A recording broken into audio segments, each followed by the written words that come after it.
Hey guys, thanks for coming in tonight. The definitive Axem experience indeed. Welcome back to part 2 of this playthrough of Super Mario RPG Legend of the Axem Rangers. This is me playing through the first ROM hack I ever made.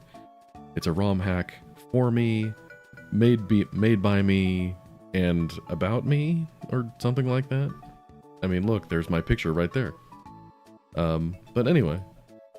Oops. There we go. Good to see y'all. Hope you're doing well today.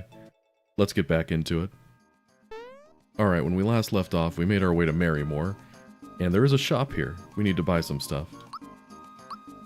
Alright, let's buy the fancy glove, chomp shell, womp glove, buy one of everything. I would like to point out, so if you remember last week's stream, I had pointed out that somebody had liked the stream before it even debuted. Some legend out there. Well, this week, 2 people liked the stream before it debuted. So, according to the law of exponential growth, by next week, I'll have 27 likes before the video debuts. So there you go. McSwag, always a pleasure. Thanks for coming in. As long as I have you here, the stream is sufficiently hyped. Let's see, do we want to buy anything? Maybe a maple syrup or two? You never know when flower points will come in handy. Probably frequently. Maybe we buy an elixir just for good measure too.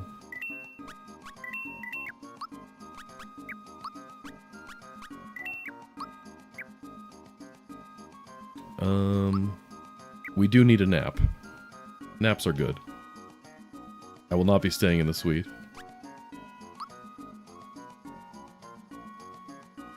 If you stay in the suite 200 times... Yeah, I guess that still is a thing in this game. If you stay in the suite 200 times, you get 20 frog coins. But that's mostly because I never bothered to change the script for Marrymore at all. Juku Star. That's a name I don't recognize, but I'm glad to see you either way. Thanks for coming in.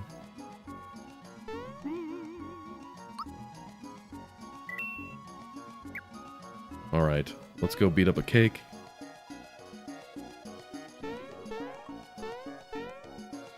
Bathroom break, kid. Okay, so to continue what the plot is supposed to be here. So, this is supposed to be a very loose prequel to Super Mario RPG. So at this point in their history, Raz and Rainy are dating. They are not engaged yet. And Booster has kidnapped her and is trying to marry her.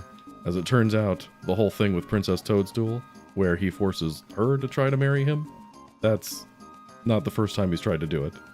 At least according to this game I made up. Oh, and also, Axem Black is Rainy's brother. So that's a thing. It has very little plot relevance past this point.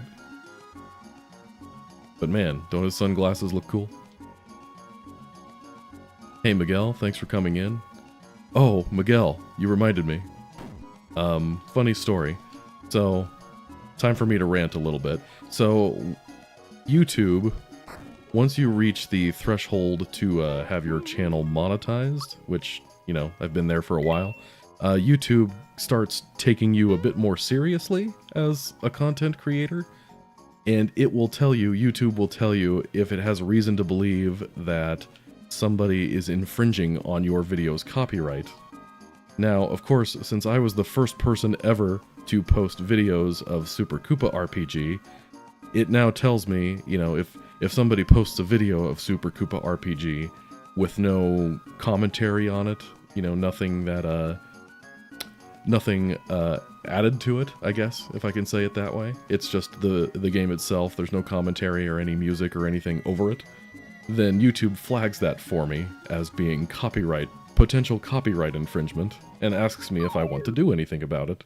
So Miguel, I know that you've posted some videos of my hack, because YouTube has told me that you're infringing on my copyright.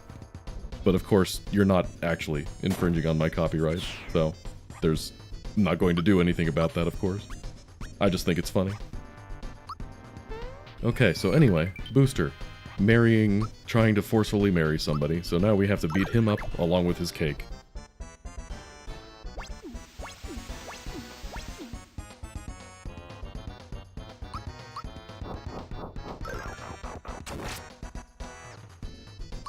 One of the complaints, I guess if I can say it that way, about my own hack, is that a lot of the bosses, there's not really much of a pattern, there's no kind of rhyme or reason behind what they're doing. They just have a random pool of spells, and they just use them.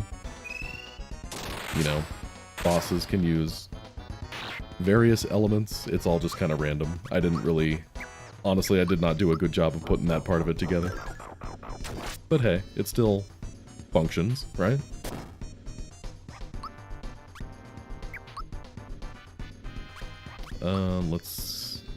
Let's keep Red healed here. Sad Meat. Great name. Thanks for coming in. Is this my new ROM hack, or you're working on, or an old one? Oh, this is an old one.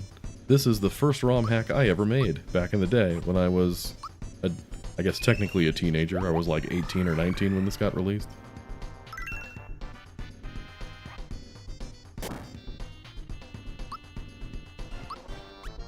How much mileage are we going to get out of this, I wonder?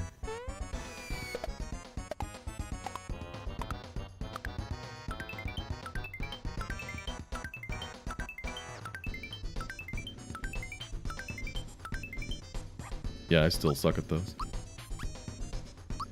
That was me. Just a little gup. I mean, when you think about it, I'm 34 years old. That was like just about half my life ago. Maybe I shouldn't be thinking too hard about that.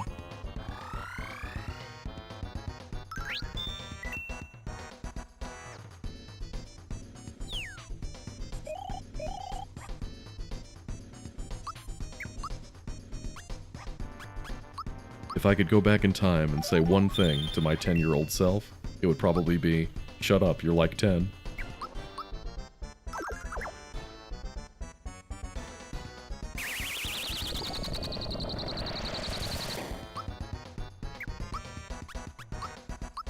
No, I think if I could go back in time and tell myself something as a kid, it would be, buy a Bitcoin.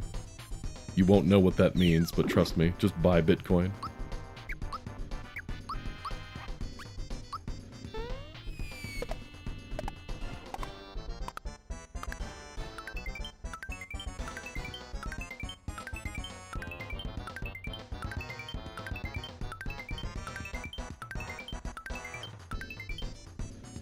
Gotta practice those super jumps. I gotta get 100 during the 100% Super Mario RPG playthrough I'm working on. I did it once as a teenager. Got 100 super jumps. It's like riding a bike, right?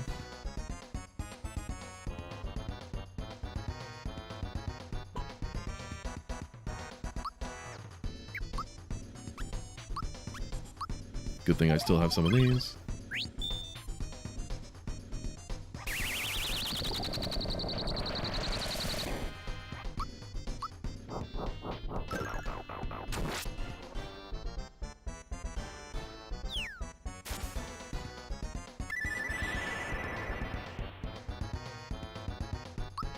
They may be a little weird, but some of the spells are pretty flashy. They weren't terrible.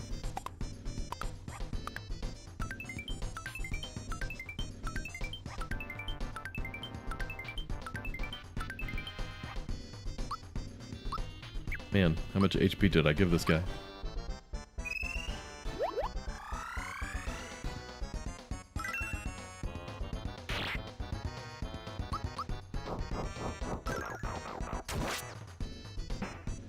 There we go.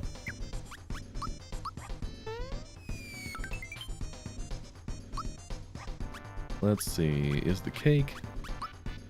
I doubt if the cake is still weak against jump. Maybe I changed that. I don't remember.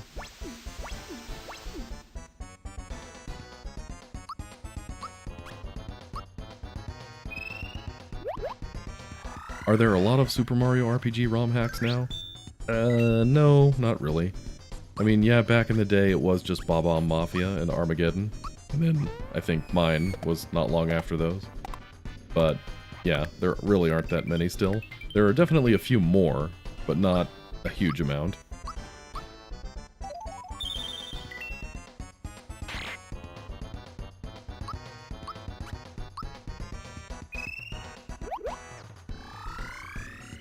I mean, as far as full-length hacks go, there's mine, the two of mine, there's Will's Super Luigi RPG, there's Armageddon, and I think most others are just, they're mostly like text hacks or enemy stat hacks, battle hacks, that kind of thing.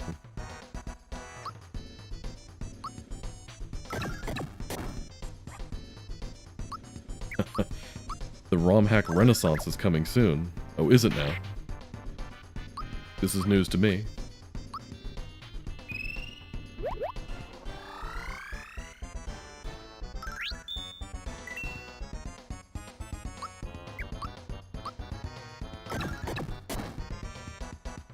Yeah, I wish there were more ROM hacks of this game. That would be nice. It is a great game with a very easy to use editor. So back in the day when I made this, this was not the only game that I was experimenting with hacking. I tried my hand at the Game Boy Advance Fire Emblem games, and I even looked into A Link to the Past. There was this tool back in the day for A Link to the Past called Hyrule Magic, which was frankly kind of a nightmare to use. I think there's some better stuff now, but I can't say I follow that scene too closely. But yeah, just compared to everything else out there for ROM hacking tools, Lazy Shell is really the most approachable one I've seen. A lot of other games have you download multiple tools to edit things. Like one tool is for graphics, another tool is for setting and creating events and flags and whatnot, but Lazy Shell does it all. It's kind of amazing. I've even made videos on how to use Lazy Shell, guys. So go out there, go make a hack. Be free.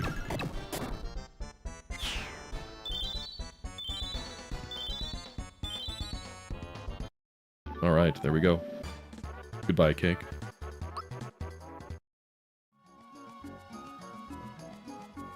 Alright, Booster's still a little nuts. So he decides to make his way back to his tower. Kind of an anticlimactic finish, but when you interrupted the wedding, Rainy saw the opening and bolted out of there. So now she's safe. But here we see that Booster has another lady in pink trapped in his tower, so that's where we'll finally get Axem Pink. And Axem Black says, well, you just helped me, so I guess I'll help you too. What's up, preacher guy? Me too, buddy. Me too.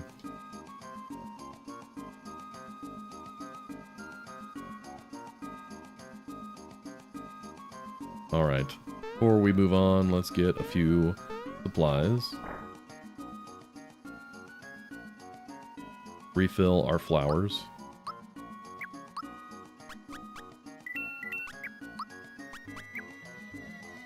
Probably didn't heal, right?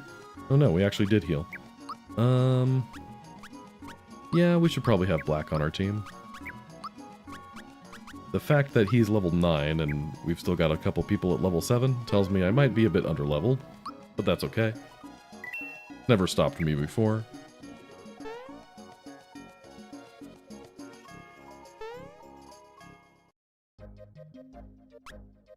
Alright, here we are at Booster University. It's just a recolored Booster Tower, guys. Mostly. There's some rearranged stuff in here. Rearranged rooms and whatnot. New NPCs. But there she is, we finally found her. Using our super hearing, we could hear her crying all the way from down here.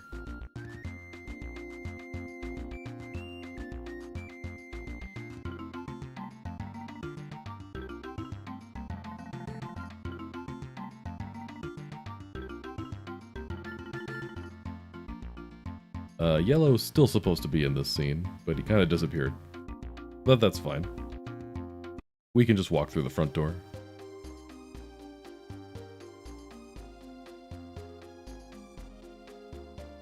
And going along with the plot of this being a prequel, there are 2 Sniffets and an apprentice. The Sniffets are busy trying to choose a number 3. Spoiler alert, Sniffet 3 becomes Sniffet 3.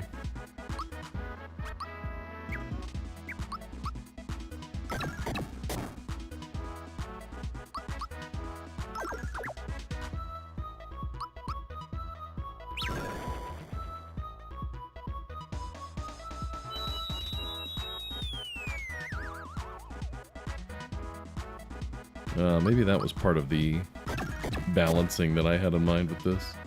Black starts out at a higher level, but he also has no equipment, so it kind of balances out for now.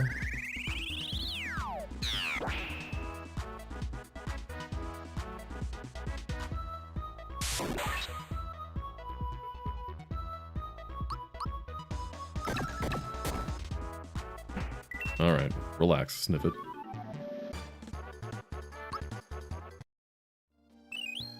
Alright, there's the Sniffet's mask. You need items from the 3 sniffets, and the sniffet in training, I should say, to progress. Yeah, so back before I knew how to make regular items turn into special items, this was just a regular item. And if you accidentally get rid of this, you can lock your game forever. So don't do that. The lessons I've learned along the way. Like how to not break your game.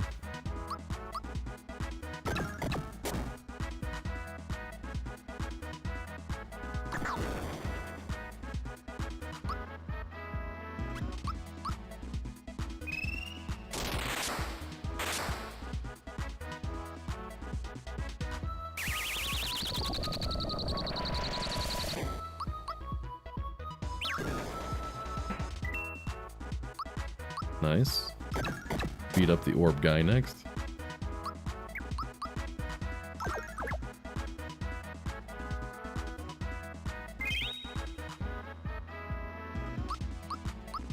This guy's a bit tanky, but that's okay. I'm sure there's a way to beat this guy, right?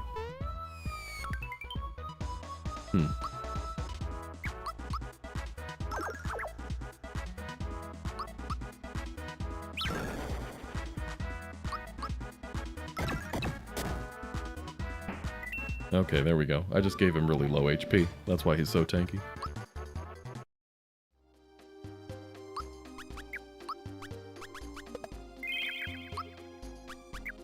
Keep ourselves well healed.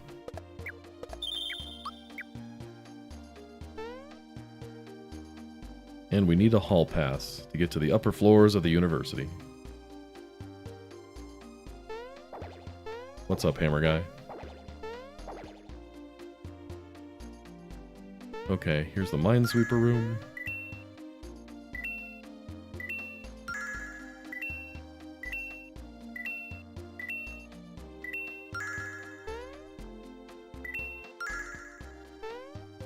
Nice. First try. Except that actually was the first try.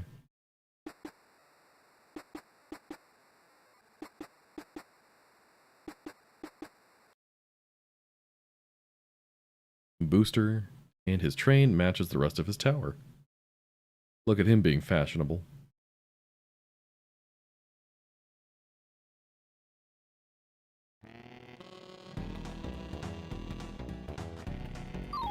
Alright, here we are, Sniffet 2.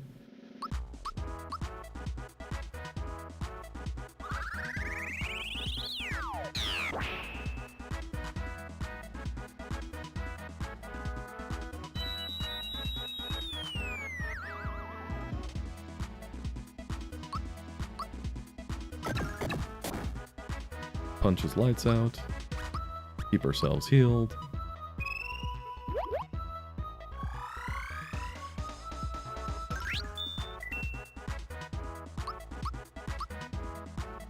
Dark Beam OP.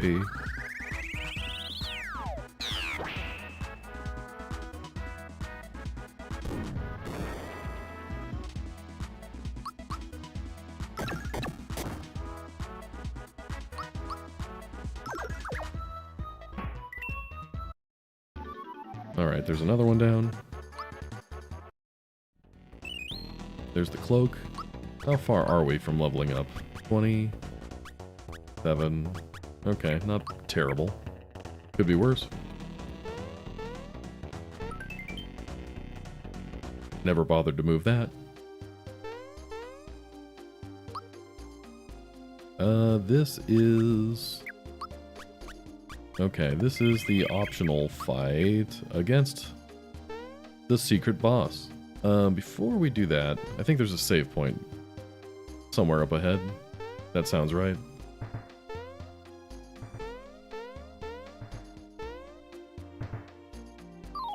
Apprentice, which will soon be Sniffet 3.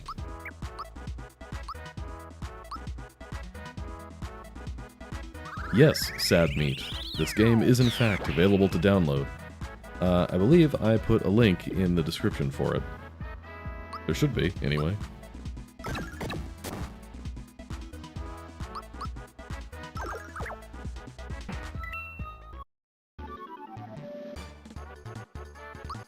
you're looking for more Super Mario RPG content, and I can respect that.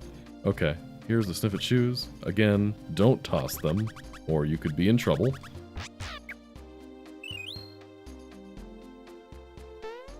Okay, here we go. Here's a save point.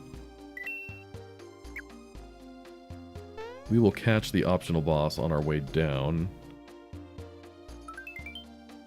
And there you go. There's the Dead Bones flag. If you remember from last time, there were the 3 Musty Fears from Monstro Town. That's one of their items. We need the Dean here to give us a hall pass to the upper floors. And to do that, we were supposed to collect those 3 Sniffet items. Just did that in advance.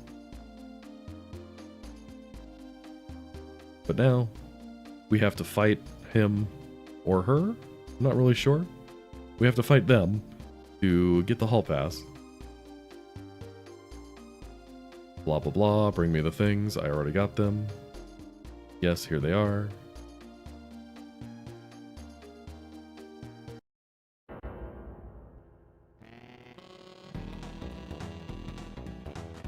Blah blah blah blah blah. So much text.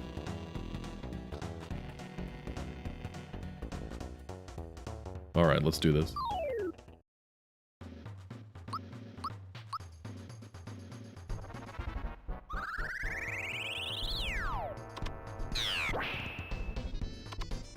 That little maneuver that, well, Axem Black and Geno do when using Geno Beam, where they hop up and then shoot the laser, I always thought that was some sort of secret, animation that only played if you timed it, like, super perfectly, and it did increased damage. And I kept trying to recreate it against other enemies and never could. Turns out, they just jump in the air because the enemy is in the air, floating off the ground. That's why that animation plays. So the more you know.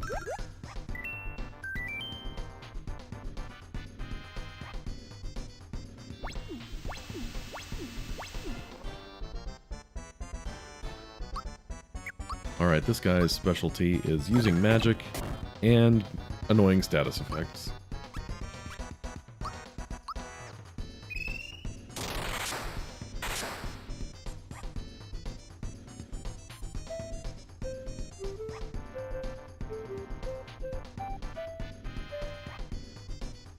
Ugh, not the mushroom.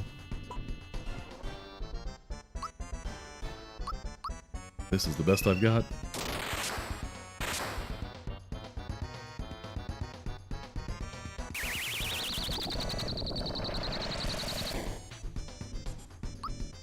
Okay, let's de-mushroom you.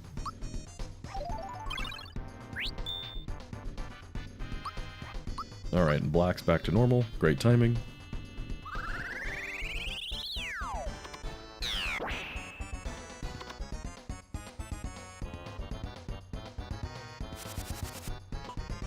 Nice.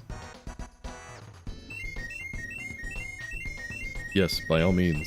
Use Scarecrow on the one where I was using magic attacks anyway. Let's do this while we can, before I get put to sleep or something.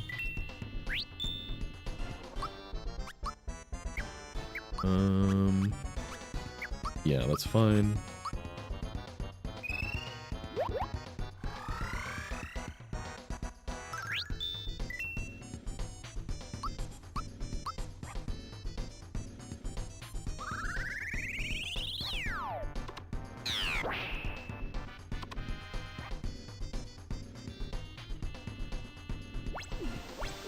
Now, if memory serves, this boss has 2 forms. Once you get her down to 0 HP, she turns into the angrier version. Yeah, like this.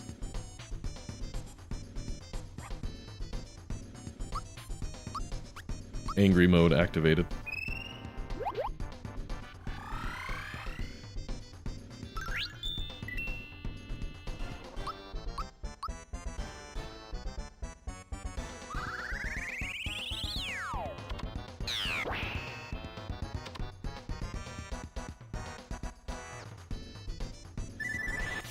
Oh, this is a strong one. 1 HP. That's all I need.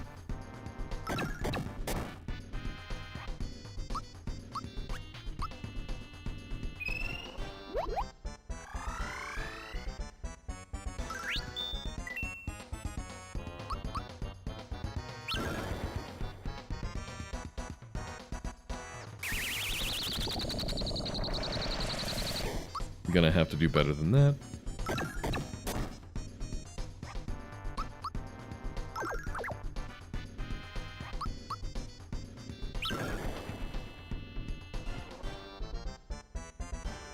This is a strong one too. Plus the chomp is super cute.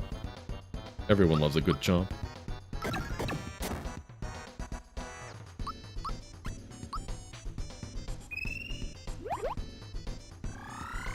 That chomp sprite is from Yoshi's Island, of course.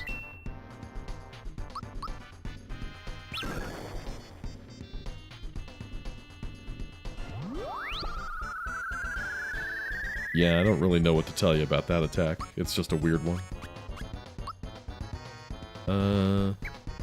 Let's save some FP for some healing. Healing is good. In hindsight, having an attack that turns your entire team into scarecrows is a bit much.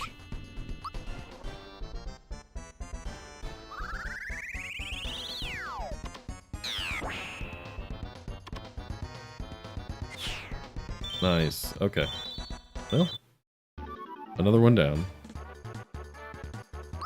I don't know why the victory jingle starts before the coin shower has finished, but that's a thing that happens.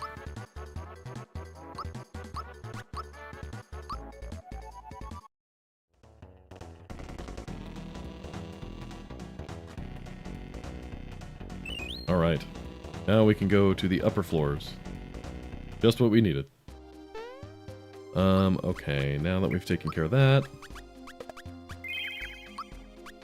we heal again, restore our FP again, and now we can go fight that optional boss. What optional boss could possibly be behind the curtain in Booster University?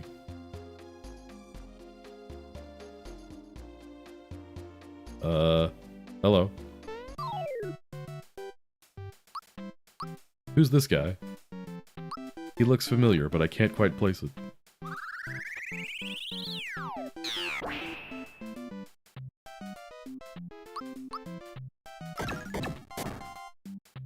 No, McSwag, it's 3 question marks, not 3 exclamation points.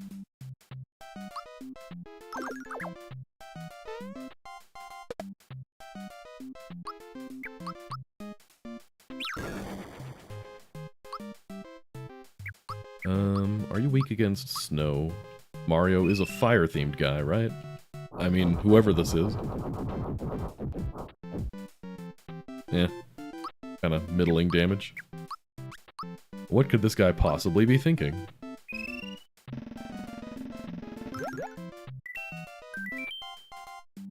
It's a me.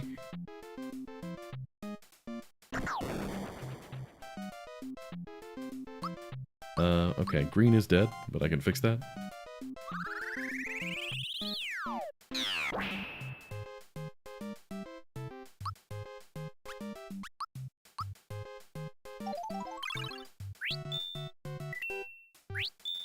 Nice.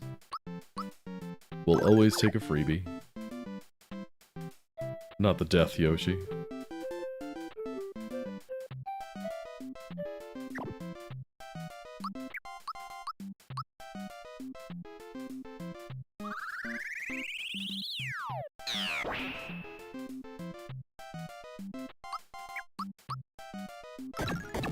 I'm pretty sure by virtue of who this character is, he's immune to jump.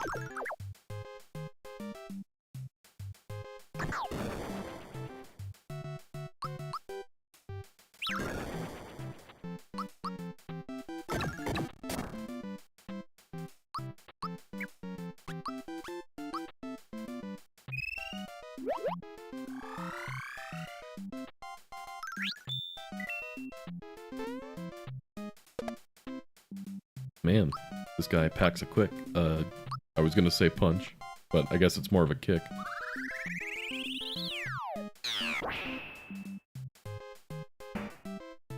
Alright, there we go. The overall guy is gone.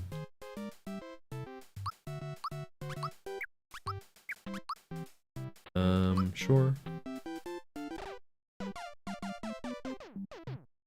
What was that all about? And who was that guy? Whatever. And for your troubles, we get the debug pass and the jump shoes. The jump shoes, good accessory, only for red. Helps you channel your inner Mario. This is a fun little Easter egg of sorts. This actually changes Red's animation when he jumps.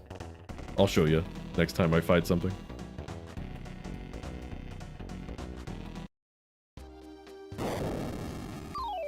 Or maybe not, because I think these guys are immune to jump.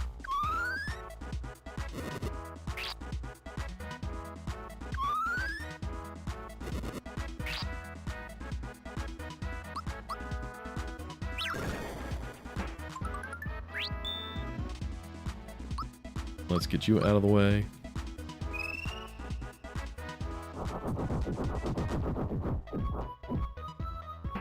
Nice.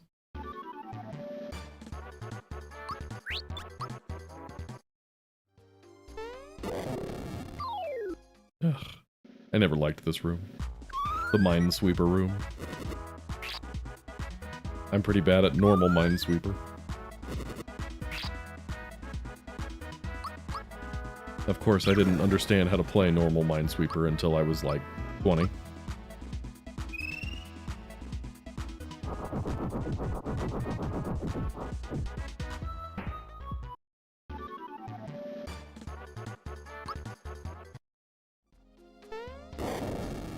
Seriously?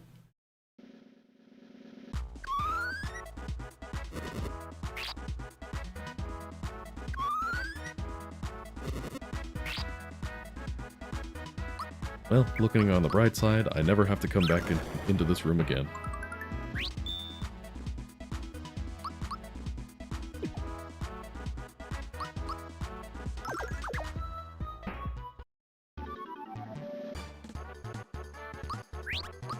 Still no. Alright, there we go. Okay, now we can get to the upper floors, but first let me show you what this whole debug pass thing is for. It lets you access the debug shop here in Seaside Town. This shop sells items that are only that were present in the original game's code, but you couldn't get through any means in the game. These are all actual items, unedited items that are just now available for you. Does 255 to any opponent, inflicts poison on the enemy party, does 255 to enemy party, does 255 to everyone. This is pretty pointless. It will kill you. This is basically a game over item, so don't use this. Inflicts fear, inflicts mute, puts enemies to sleep. And this is supposed to inflict Scarecrow status on the enemy, but enemies can't be afflicted with Scarecrow, so in practice, this does nothing. But there you go. Let's take a quick nap while we're here.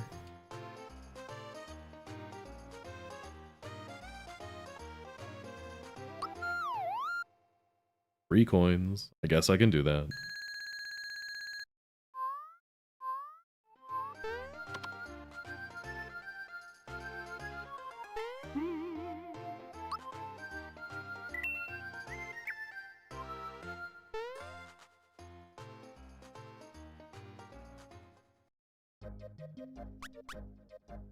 Alright, let's get back to it.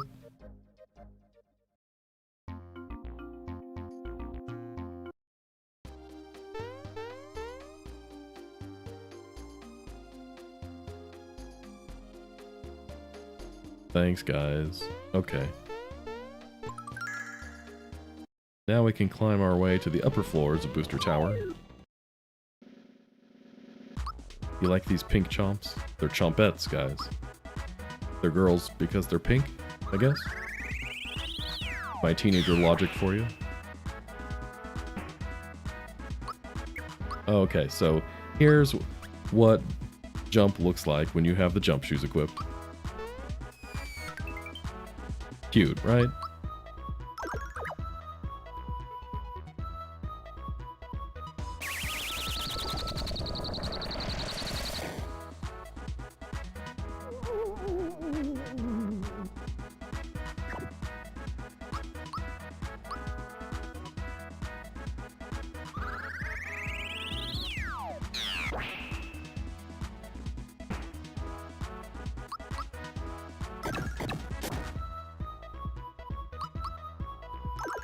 beat him up before he can heal. There we go.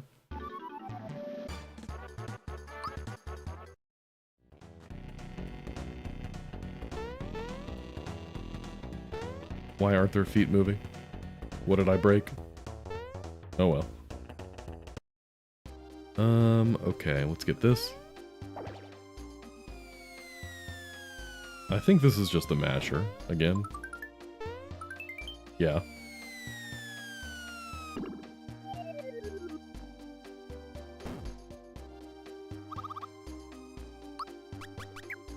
Alright. Masher. Yeah, I guess it does the same damage, so I'm not sure it matters that much. But that's cool. We'll equip it anyway.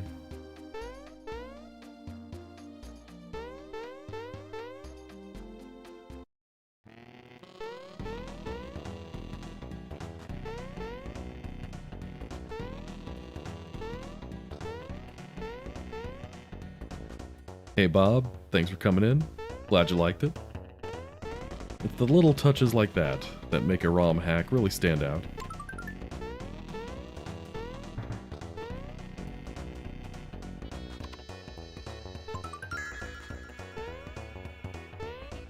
It's just so funny to me how many random things happen in this game that I have no idea why. Like these guys using yellow platforms as parachutes instead of their normal parachutes.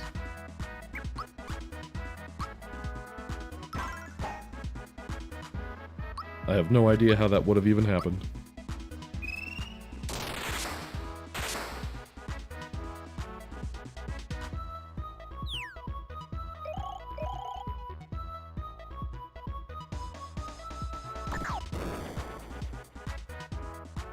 Ugh, man, guys, I'm getting old. I took my kid, the older one, to a one of those trampoline parks today, and whew, yeah, my joints are feeling it.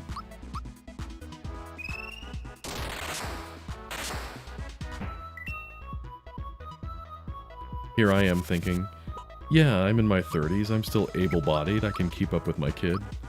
And now here are my joints saying, yeah, psych, idiot.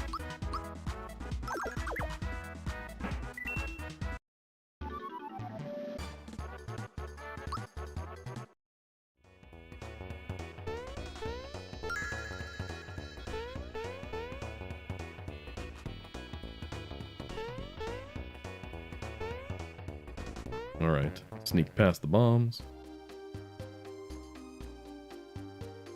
Alright, here we go with this puzzle that I didn't bother to change.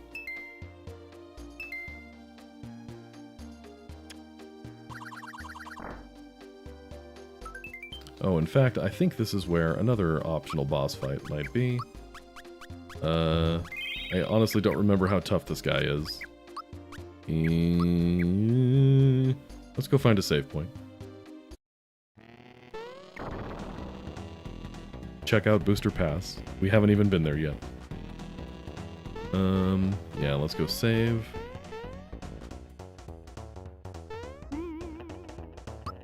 And then we'll go see about what's behind door number 2.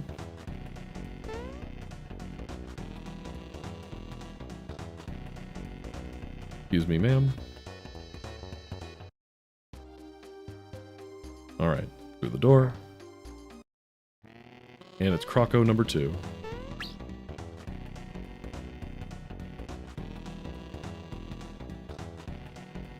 And yellow is in this scene, for some reason. I think that was one of those things where if I tried to make it so yellow wasn't in the scene, the game would crash for some reason. That was a common occurrence back in the early days of hacking this game. You tried to change one thing and the whole thing would just fall apart. This game is held together with duct tape.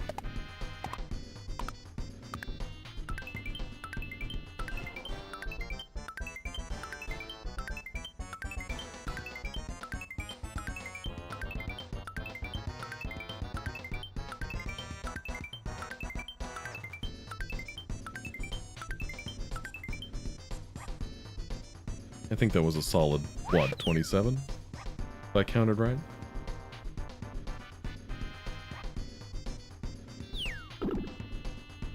Ow. Yeah. I don't have any items now.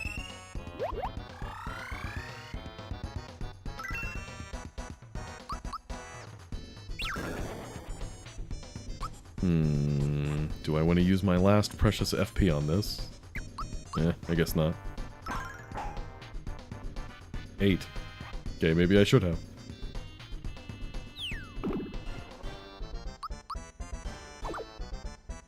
Nice. Let's see what we got. Might as well, right?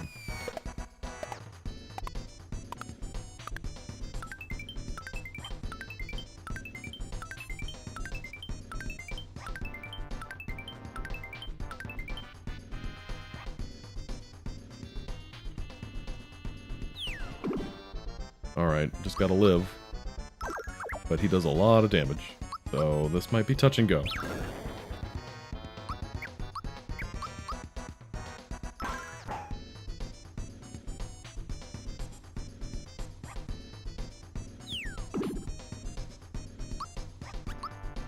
Let's see how much you've got left. 322. I'm not sure about that one.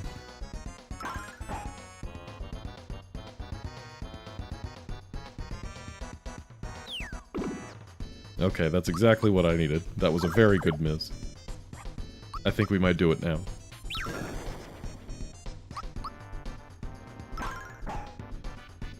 Or maybe not. 0 damage. Even better.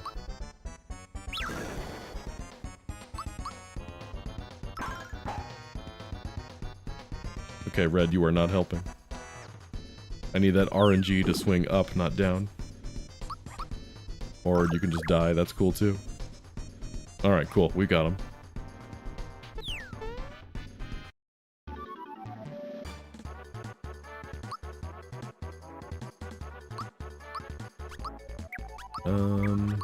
Alright, HP is the winner this time.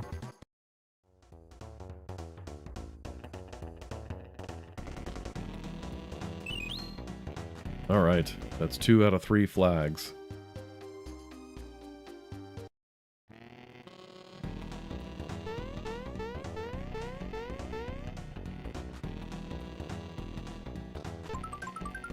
Nice recovery.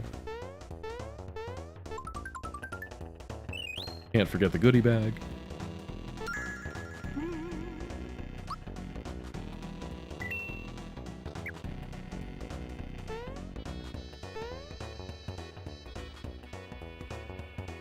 Okay, so now I mean, this is pretty much the same as vanilla, for the most part, the original game.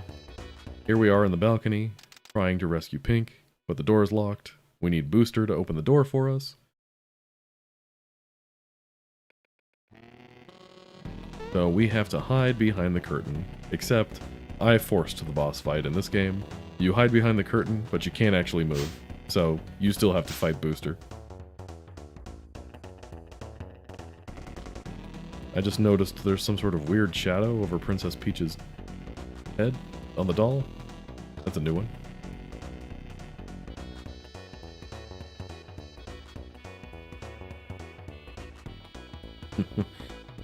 So this hack being supposed to be a loose prequel to the original game, it kind of fits that, I guess the idea was that Booster has short-term memory, and when he's getting married in Super Mario RPG, he doesn't remember that he's tried to do a wedding before. And as it turns out, the remake kind of had my back on that one, because when you fight Booster at the end of the game, the rematch against Booster, he kind of forgets who you are and the whole thing with Bunt and trying to marry the princess. He acts like he's meeting you for the first time. So yeah, it turns out Booster having short-term memory is canon.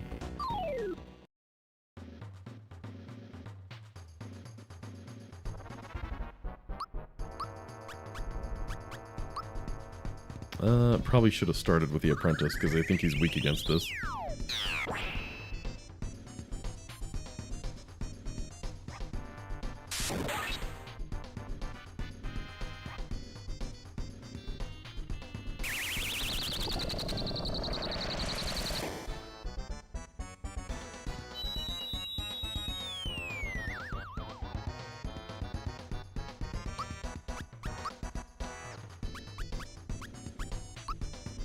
Let's see if this will work.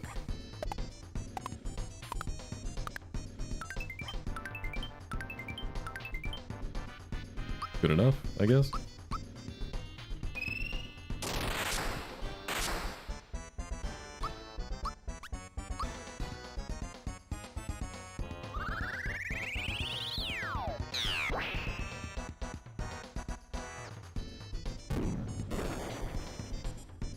Nice miss.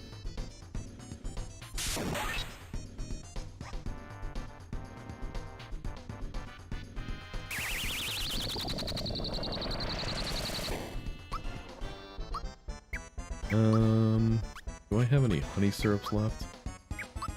No. Let's just use a good old mushroom. Good old mushroom. Nothing beats that.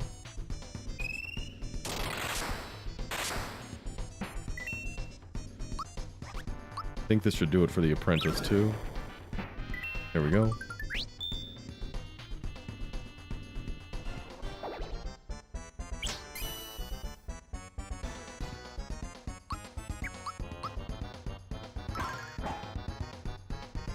This game is very boss fight heavy, if you haven't picked up on that yet. You do have to fight Great Guy and Knife Guy right after this.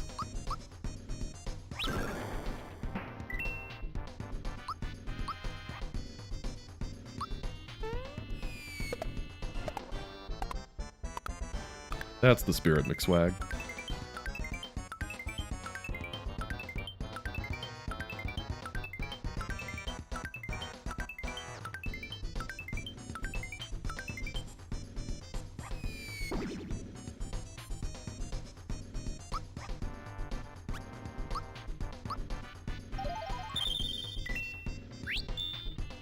Nice. We like freebies.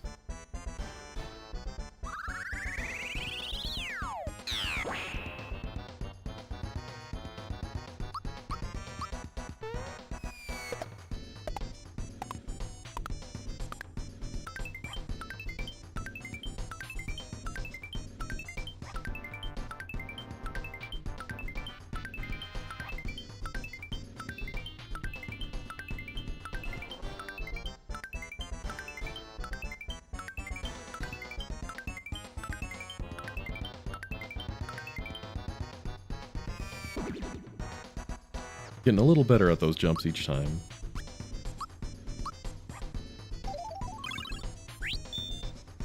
Practice makes slightly better, as the kids say.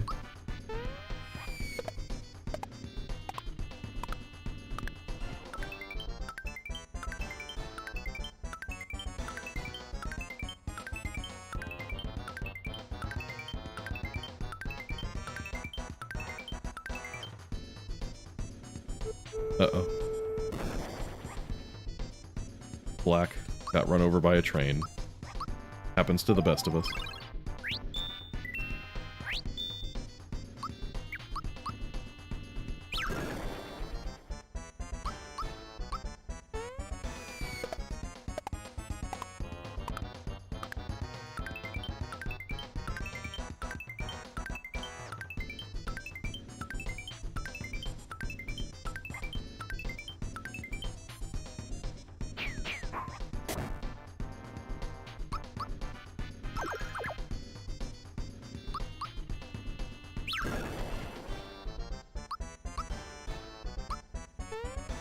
Another HP sponge boss.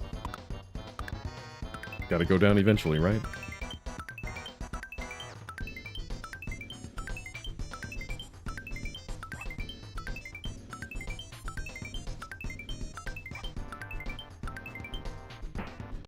Nice, there we go. You get a bad mushroom for your troubles.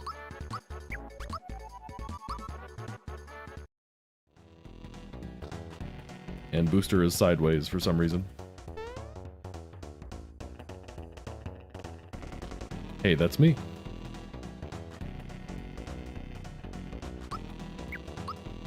Okay, at least that fight was nice enough to heal you afterward.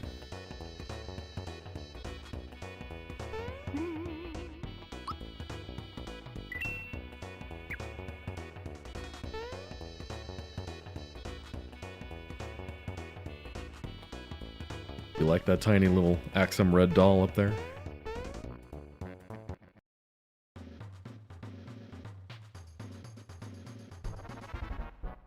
Here they are, Blade Dude and Ball Dude? Yeah, Ball Dude.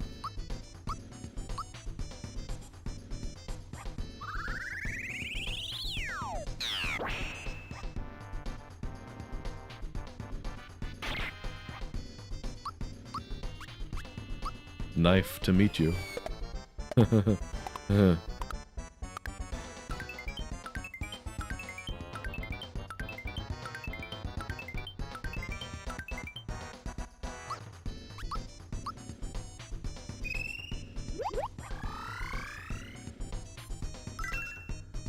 Man, I made these guys hit hard.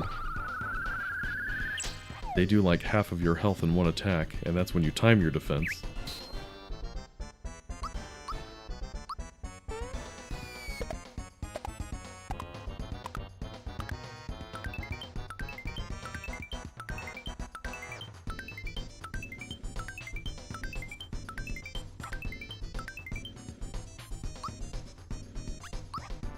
Let's see how much we can get out of this. Something.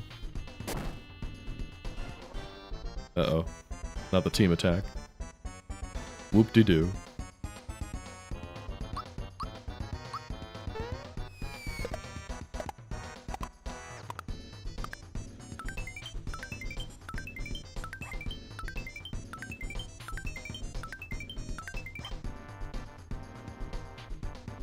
Alright, we got one of them at least.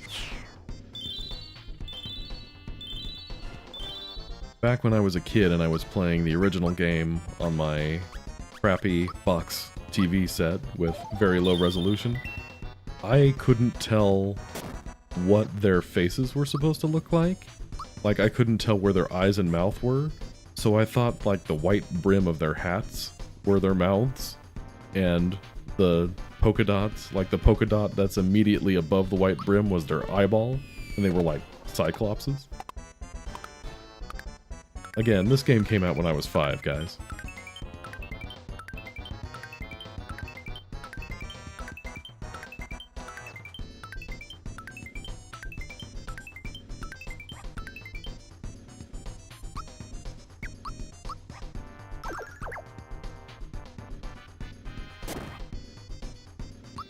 Alright, now that Black is finally awake, get your head in the game. Nice. He's helping.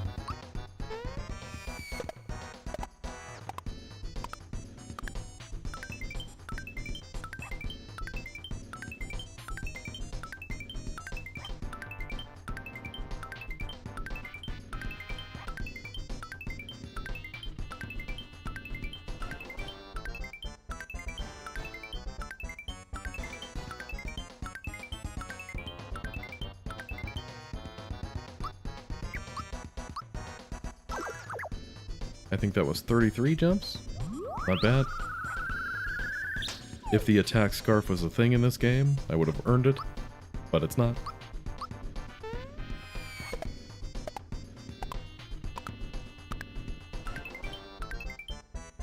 Okay. Progress is not always linear.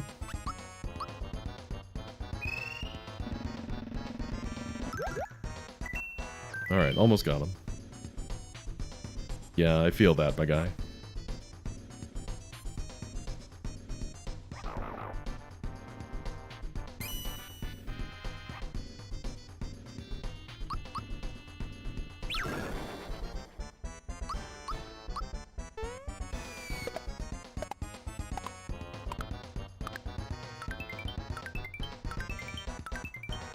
Oops. Oh well, this should still just about do it. Yeah, there we go. And another one gone.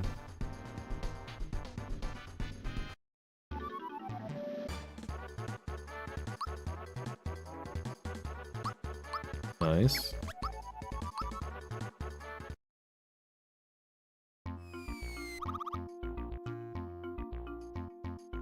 Alright.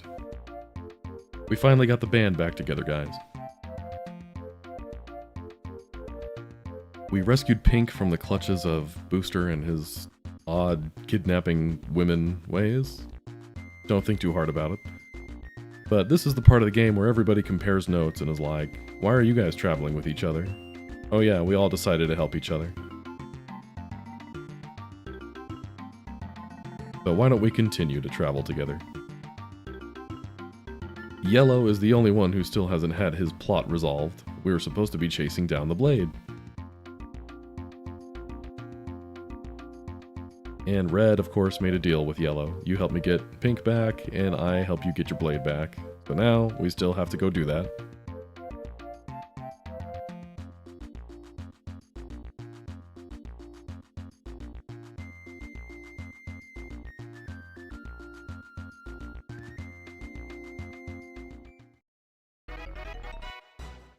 The plot thickens. Do we want Pink on the team right now? Because I think she has... What does she have? In terms of specials. Yeah, she doesn't have group hug yet, so she's not quite as broken as Princess Peach would be. Princess Toadstool, whatever we're calling her. Let's just save real quick before we go to Booster Pass. I want to say I put a boss in Booster Pass. Yeah, that sounds familiar. So let's make sure we save, because there's no save point there.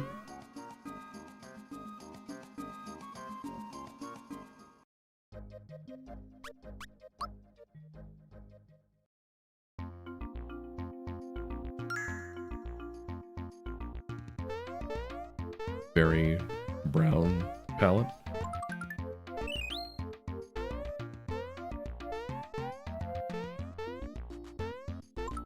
Get all the secret stuff, of course.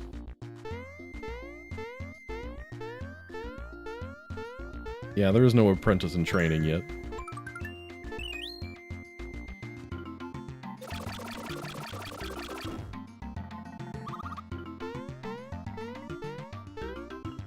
You caught a glimpse of the hand-drawn animation of Red laying face down that I did. It's... whew. It's certainly something. Yeah, I don't know how to draw sprites, guys. I do my best.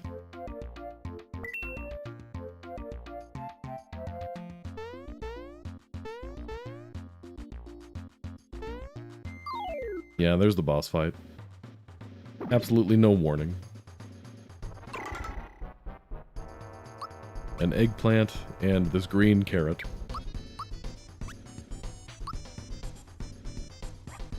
One of these is supposed to be the boss and the other's kind of an easy guy, I think. But I can't remember which is which. I want to say the eggplant's the boss and this is the guy that you can beat pretty quick.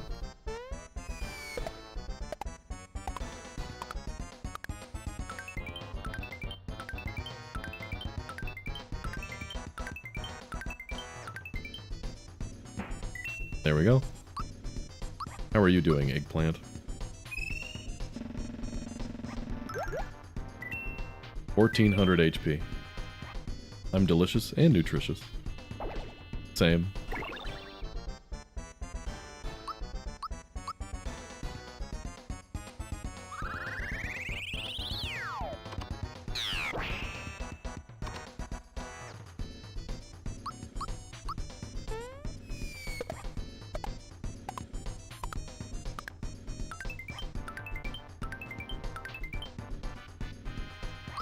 Jumps are really hard to time on guys that move. I'm doing my best.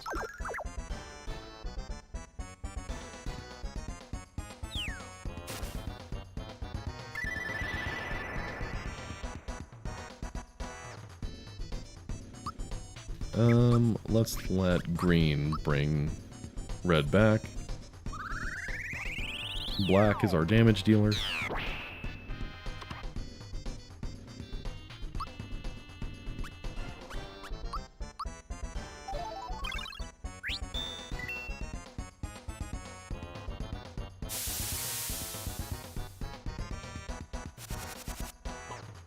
Nice.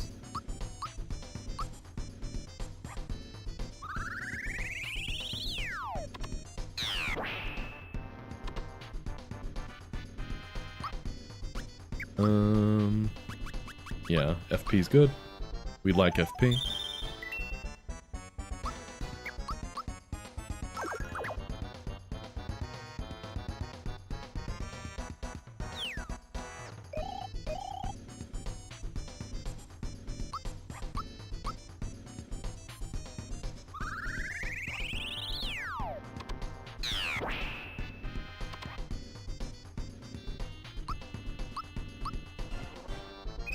Snowball fight.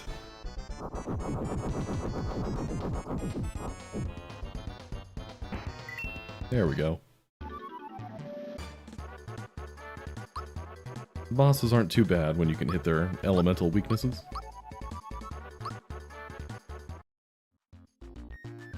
Alright, now we're off to Moleville.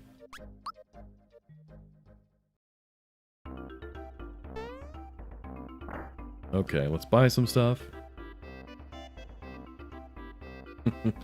Forgotten Dreamer, long time no see.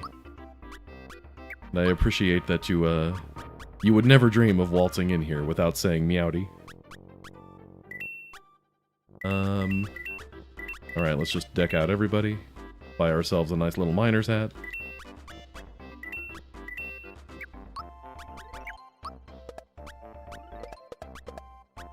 Okay, we got some fancy overalls.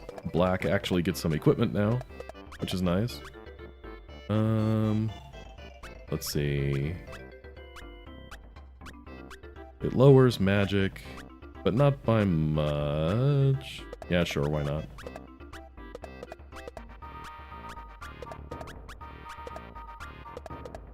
Yellow and pink, she just sticks with what she's got. A slap glove. High number among one of your favorite streamers. I feel honored. I must be doing something right. Probably don't need the... Well, this might come in handy for later. There are some tough ghost enemies. That's probably fine for now.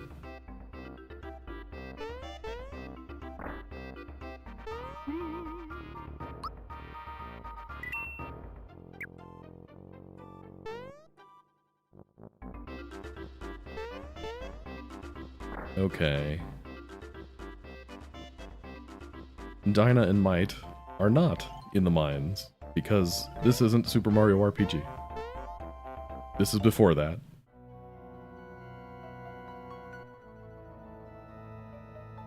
And of course, in keeping with the continuity, the walls that get blown up as part of Super Mario RPG are still intact in this game.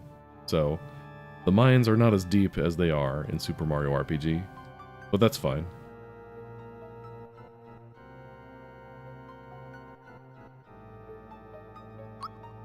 Sure have, buddy. Thanks, bros. I appreciate that nobody questions the fact that this random team of dudes in suits that showed up out of nowhere can jump just as high as Mario can.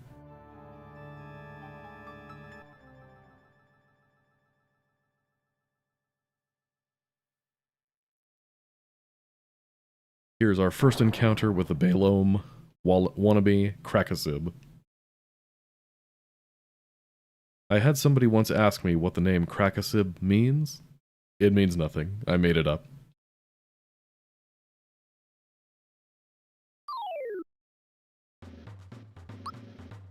Okay, if I remember the attack pattern correctly, I think after every maybe 6 or 7 hits, he uses a powerful attack all spell, so you kind of have to be mindful of your turn order a bit.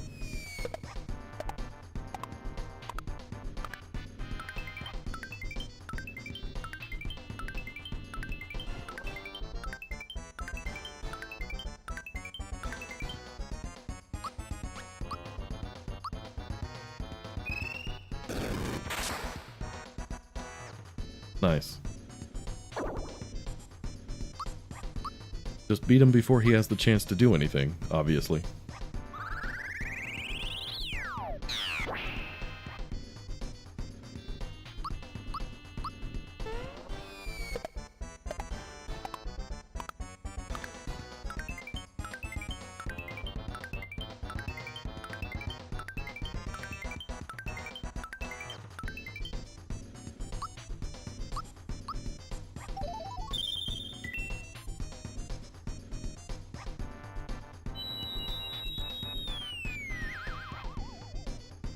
Okay, that was not the powerful attack all spell, but I think it's coming soon. Probably after another hit or two.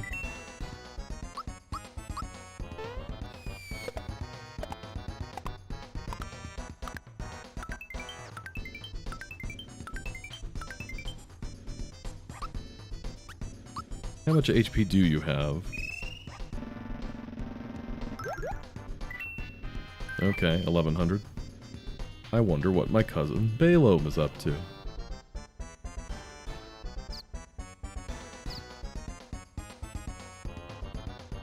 A bunch of exploding birds. Don't think too hard about it, guys.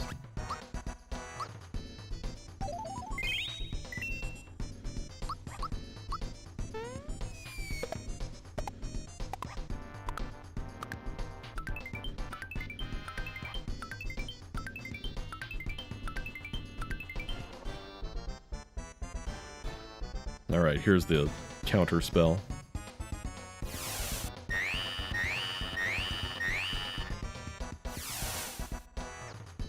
Ow. Alright, that's why we brought one of these.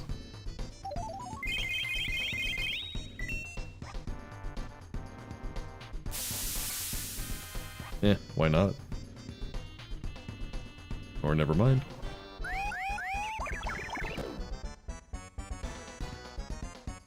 Alright, my guy. Take it easy with the status effects.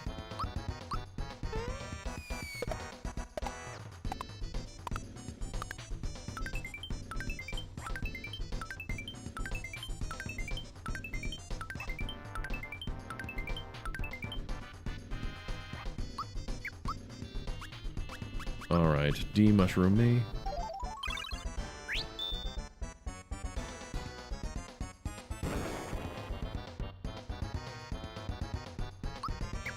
Ouch. Shake it off, you'll be fine.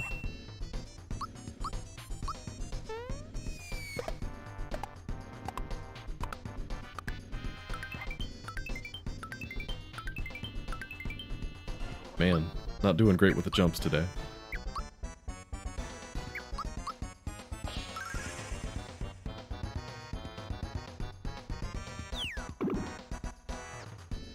I'll never beat the speedrunning record at this rate.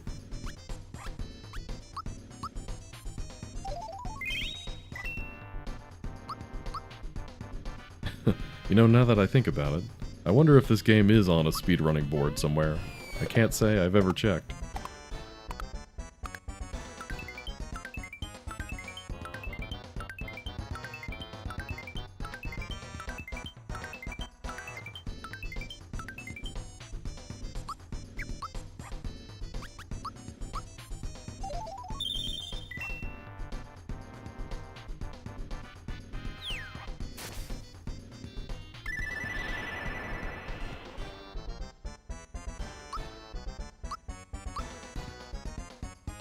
Shoot him in the face with a big laser.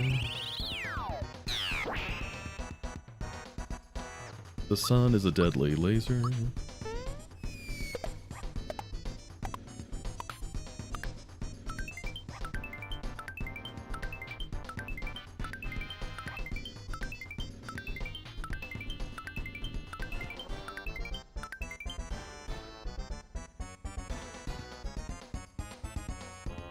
Okay, he can't have that much more HP left.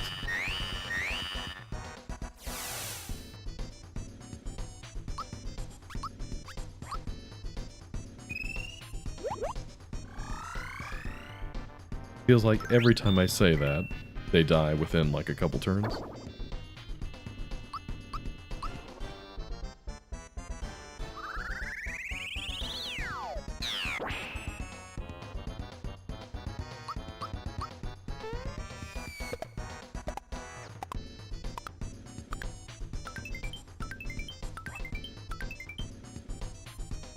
Okay, there we go.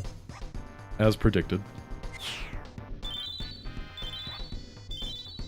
Another one for the books.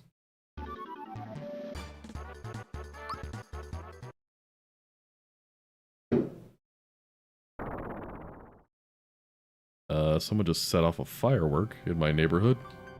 Happy September 13th, everybody. To those that celebrate it. What is happening? Why are there fireworks at 11 o'clock? Anyway, let's buy some supplies. Gotta get more maple syrups.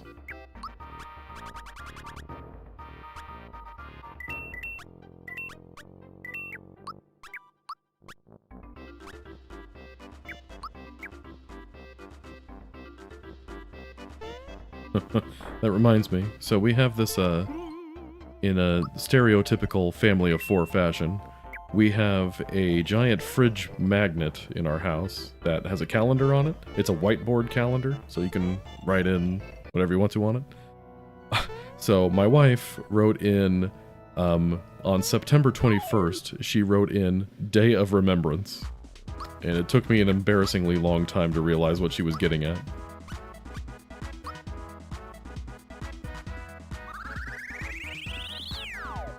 Do you remember the 21st night of September?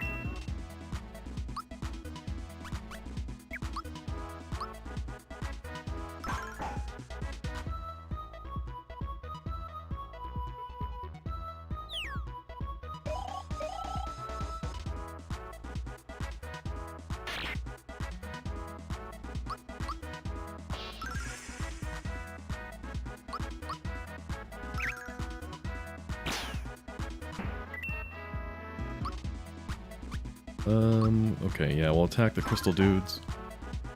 Because I think like most bombs, the bomb won't do anything until it just blows up on you. There we go.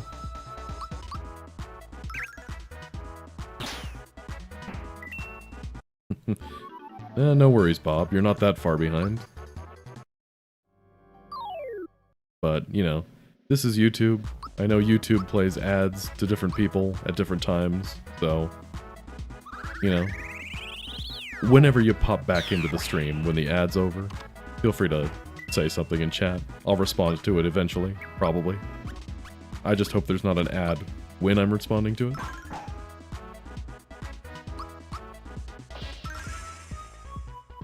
How have I been?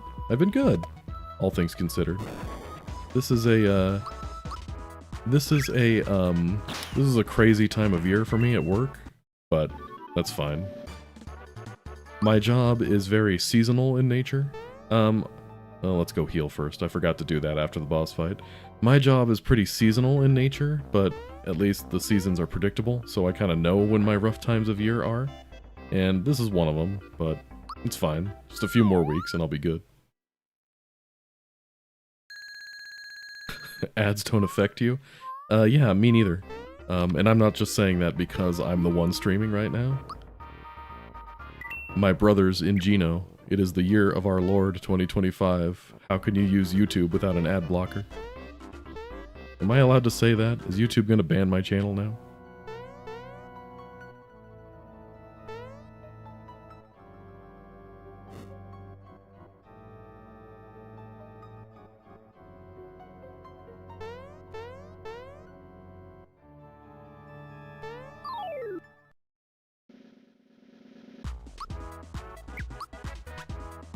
This is a different star enemy. I don't know why I have both star enemies here in the same place. A little variety, I guess.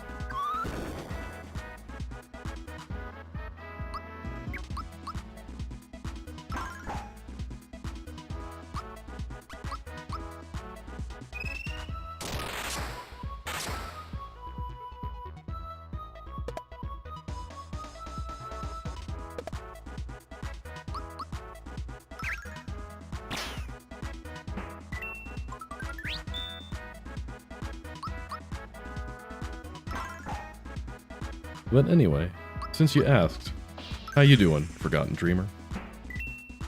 How's life treating you?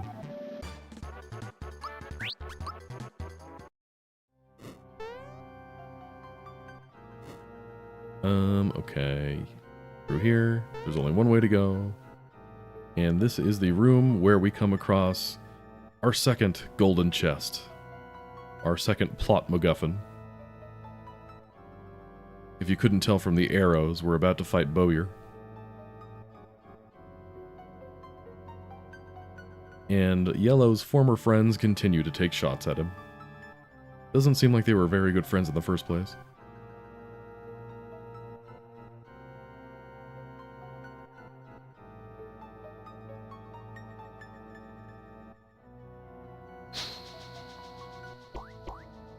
Just kind of existing?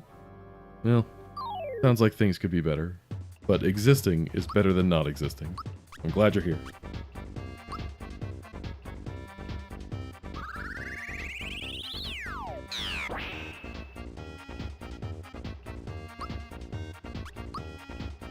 I kind of like Bowyer with the blue color palette. The blue and yellow is a nice contrast.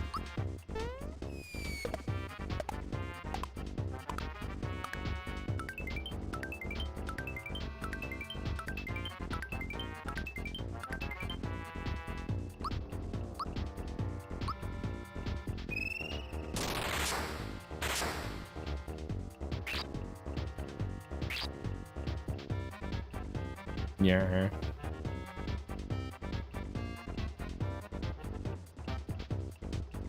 So Bowyer does the same thing, where he can disable your commands, but because there's already too many sprites on screen with the arrows, you don't actually see the buttons and all the flashy effects.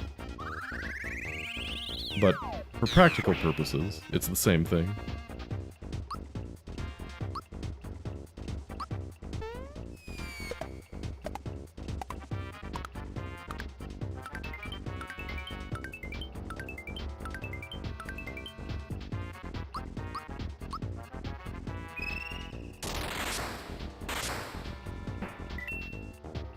The Axem Squad, or as I call them, the Discount Rangers.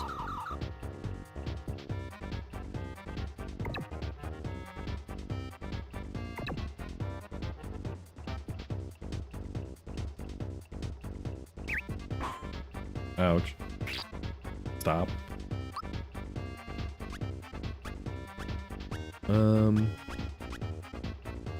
Froggy drink?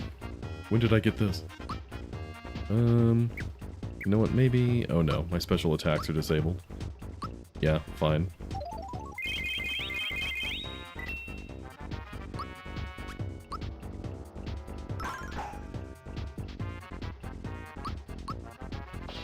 Would I remaster this stuff? What do you mean? Like, update the graphics for it? If I knew how to do that, with Super Nintendo hardware limitations, I would.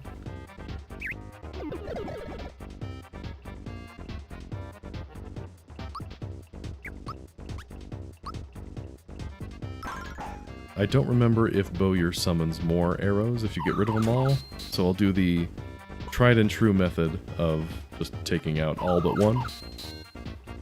That is, if I get a chance to actually act at some point.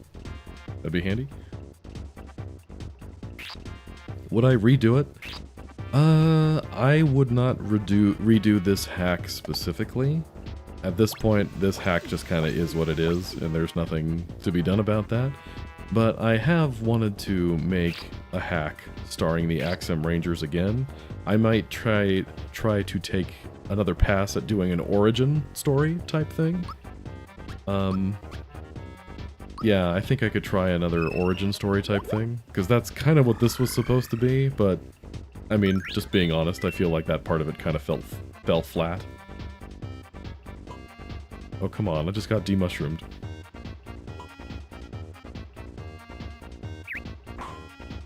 So, yeah, I wouldn't redo this one. I would just make a separate new hack with the Axem Rangers as the main characters.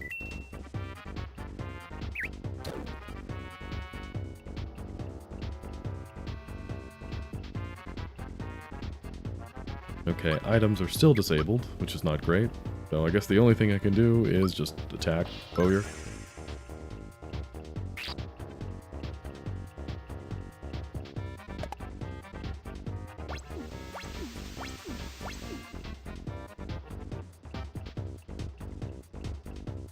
Alright, it'd be cool if I could get out of mushroom status now.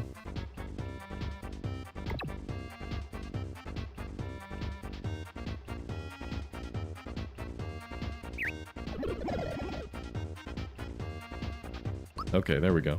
Finally do something.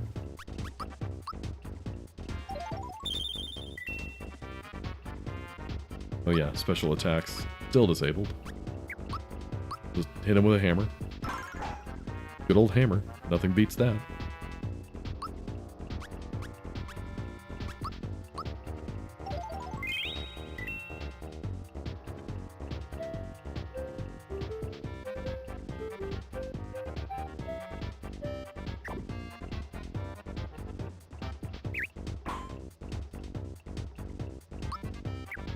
Alright, my poor frightened black. Just do what you can.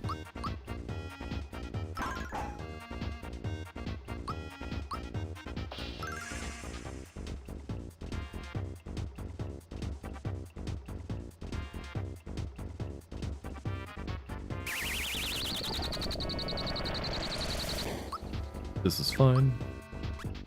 Do I want to use the gold mushroom? Nah.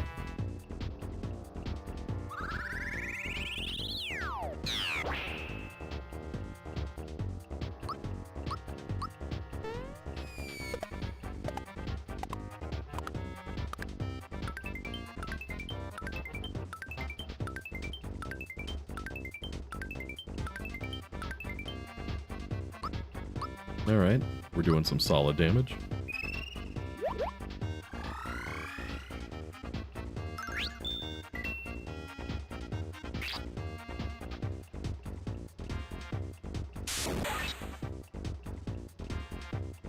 When I created the origin story, I kind of had this idea in my head that each of the characters, each of the rangers would be of a different, like, species in the Mushroom Kingdom. Like maybe Axem Red would be a toad, Axem Green would be one of the Nimbus Land cloud people, that kind of thing.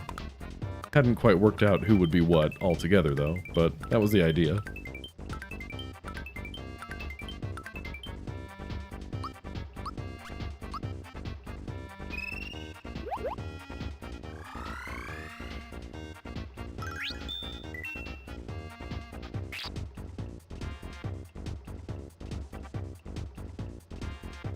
Good night.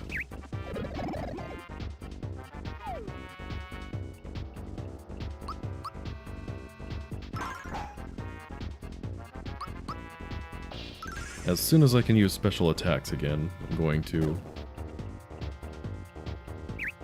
use Psychopath, see how much HP this guy still has left.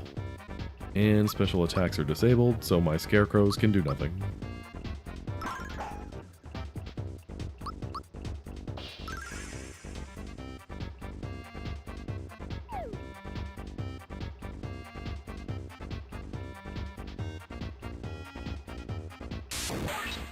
Now, I think Bowyer does the same thing that Yaridovich did, where when he's defeated, he uses a powerful special. So that's part of why I want to see how much HP he's got left, so I can make sure I don't get caught with my pants down.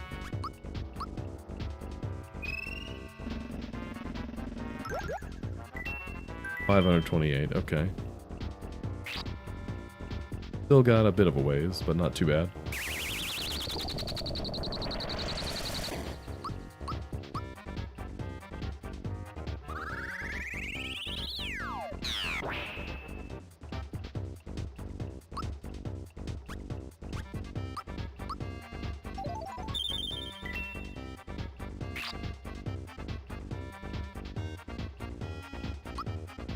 Okay, all my items are disabled, which is not great, because I do need to heal at some point.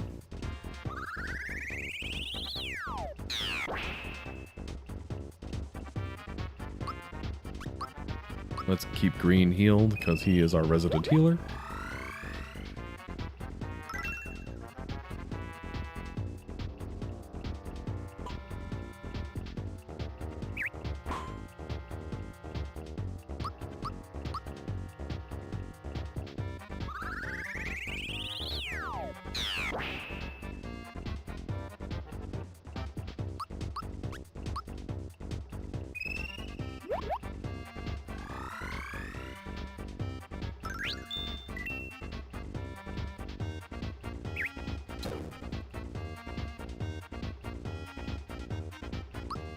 Alright, he should be down pretty soon here.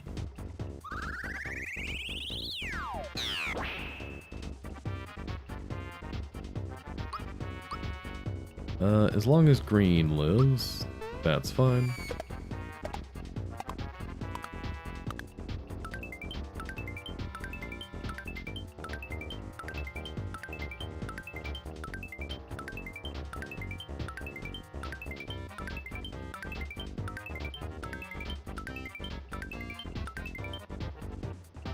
Alright, there we go. That should do it. Yeah.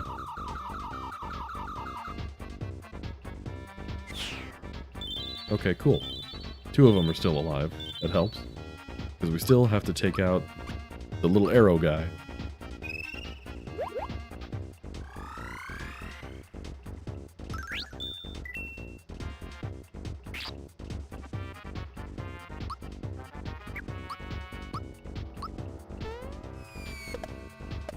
SMRPG LOTSS. I like it. SMRPG lots. That's what all the cool kids call this game anyway.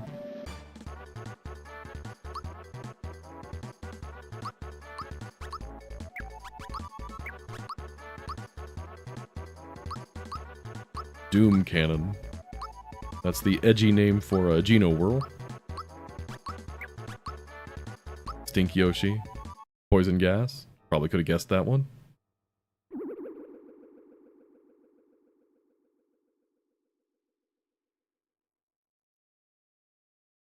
Alright, that's 2 golden chests that Team Smithy has.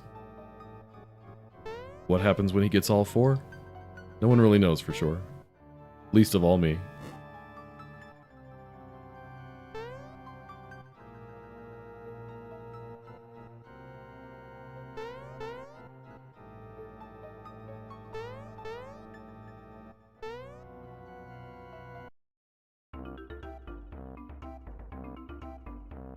Alright, let's restock. What do we need? More maple syrups.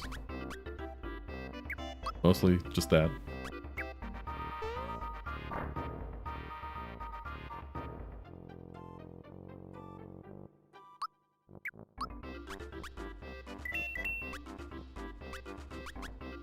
And we'll buy a 3rd one. If I remember correctly, the upcoming area is kind of a gauntlet. So, the more we have in supply, the better.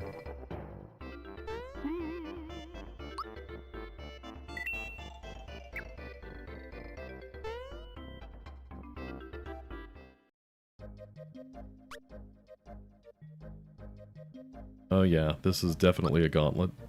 It's the Forest Maze, directly to Pipe Vault, and then Yoster Isle. And Yoster Isle, I don't believe has any kind of shop on it, so you kind of have to take what you can right now and save it for the boss fights.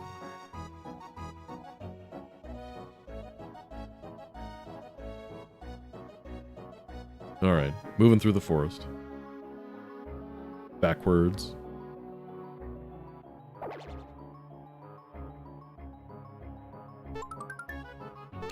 Those are still there. The Starman is the red essence of this game. The Starman replaces the red essence in SMRPG lots.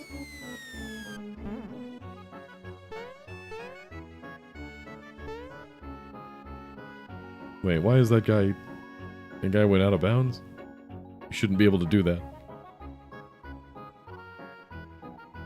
Let's fight one of these guys, just for kicks. I forgot to heal my FP again.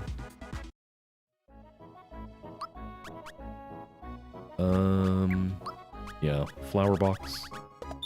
This is why we're hanging on to these, because it's a free FP refill every time you use them. Okay, let's try this again. Are the hidden chests still in the same spots? Yes, they are. At least I'm pretty sure they are. So far, they've all been in the same spot.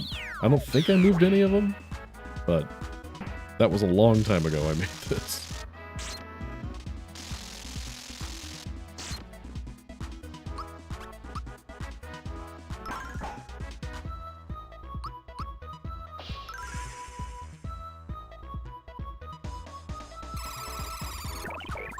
Why did I make so many enemies that turn you into mushrooms?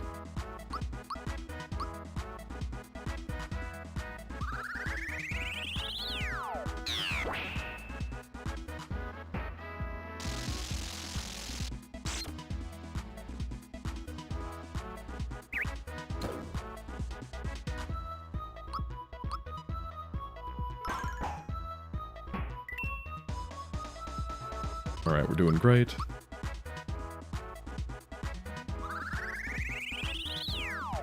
Masochism? Maybe. See, the problem with making a ROM hack is, you know, you make a hack, you make the enemies a certain difficulty, and then as you're playtesting it over and over again, you think, oh wait, that enemy's not really that hard, because you're getting used to how the enemies attack. You know what their attack patterns are, you know what they're going to do next, and you can always plan for it.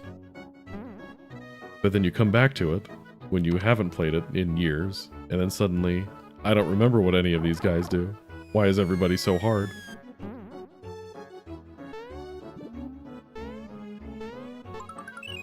The ROM hacker's fallacy, as I like to call it.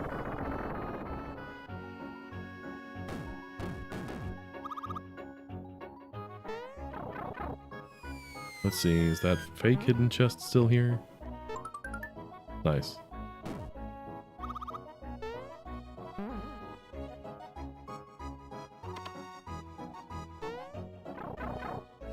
I probably could have made it so there were different things inside of these tunnels, but that sounds like a lot of work.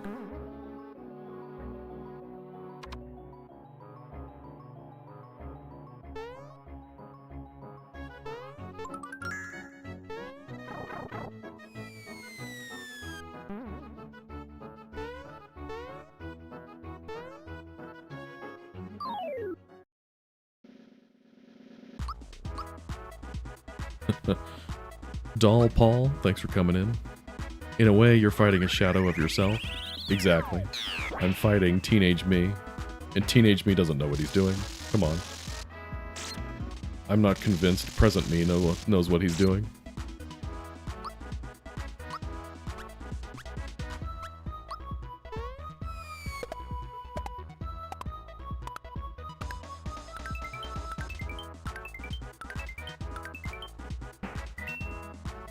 Maybe the real enemies were the ROM hacks we made along the way.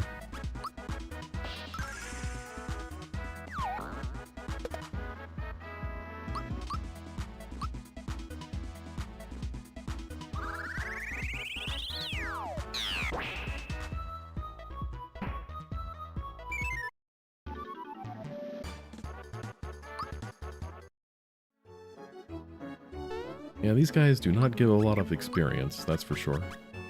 I guess there's not much point in fighting them, huh?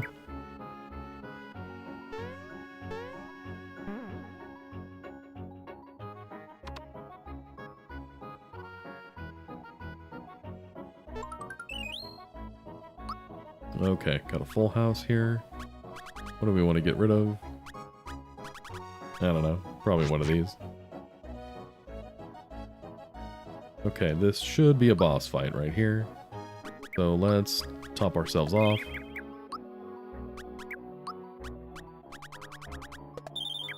Okay, perfect. Ah, the unused enemy in the game's code, the Lumbler. So, like I said, this enemy exists in the game's code, and there are also unused color palettes. There's supposed to be like a reddish version of it. So my guess is there were going to be fire and ice tree stump dudes, but instead they settled for one stump it enemy and just stuck him in the volcano. They could have made that one the fire one, but hey, I'm not in charge.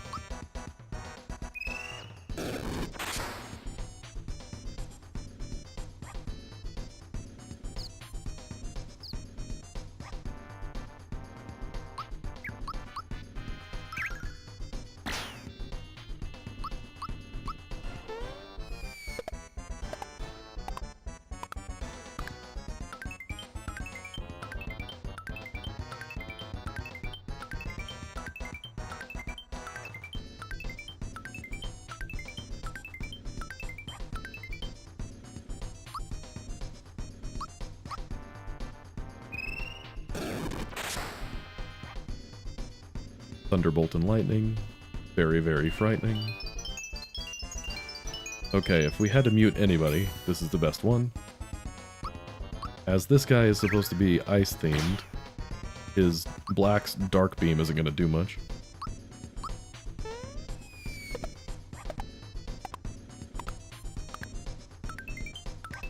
Yes, indeed, Forgotten Dreamer. That was teenage me who made this game.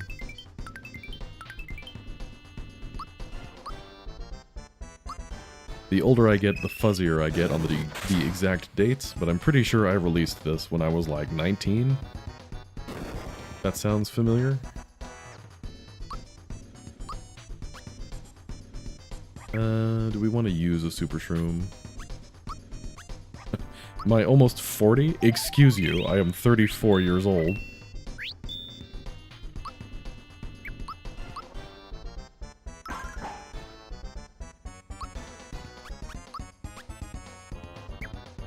HP Rain also heals statuses, but we'll just attack.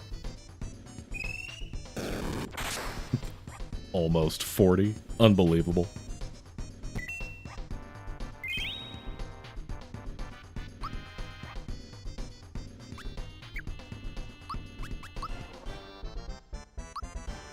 So yeah, almost 40? Okay. Is this girl math thing I'm always hearing about? Is that how that works? You just make up numbers?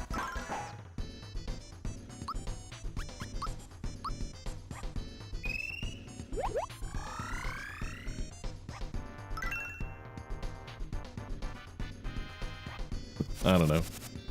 I guess at the end of the day, I am married with 2 kids, and really, let me tell you, having kids does age you quite a bit. So yeah, sure, I'm 40. Probably even older than that.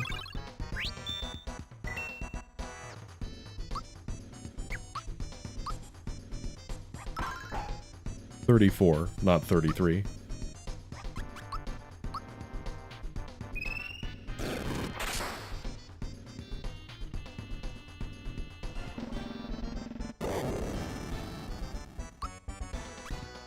It'd be nice if I didn't have to use up all my life shrooms. Oh no, that's right. My old age memory is failing me, but I remember now. There is a shop in the sewer area that takes place after this, so there is still hope.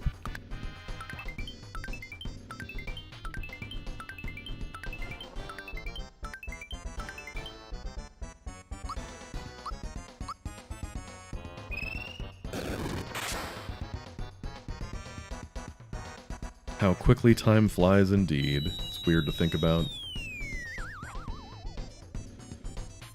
I have a 6-year-old kid, and that's still just wild to me. I've been working at the same job for... we're pushing 11 years at the same place. Is it 11 years? I don't know. I'm almost 40. Who can keep track?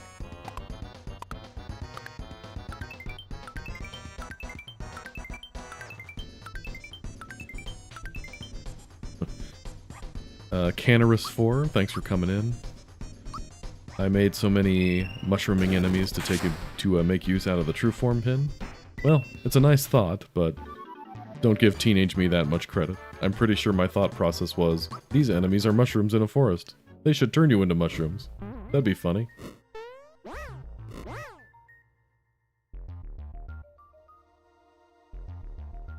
Alright, here's our little shop of horrors.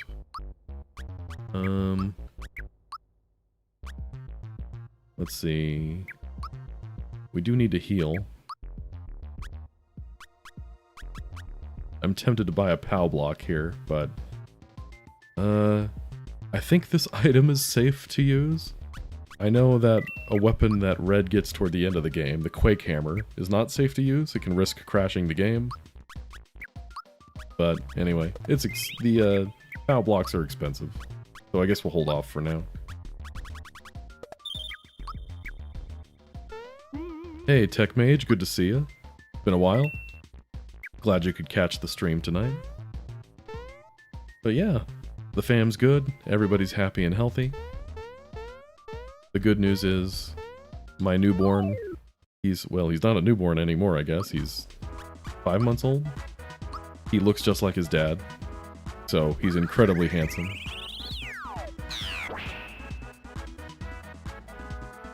And according to Forgotten Dreamer, I turned 40 this year, so there you go.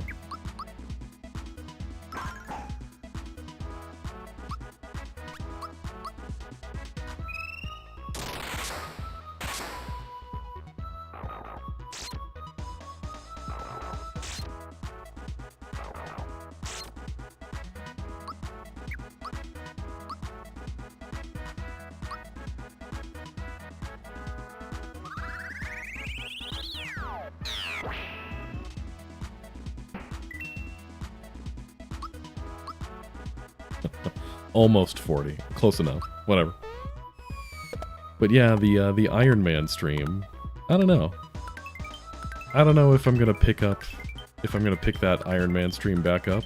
I mean, I will admit that the fact that my last Wednesday night stream, was me losing out on the best ending of FE6, it kind of makes it hard to want to pick that one back up, knowing that I can't get the best ending. So, I don't know. I don't know if I'll continue that one. Truth be told, the Fire Emblem stuff that I do doesn't really get much views anyway. Although that may just be a product of the fact that I stream at like midnight on Wednesdays. Not exactly a popular time slot.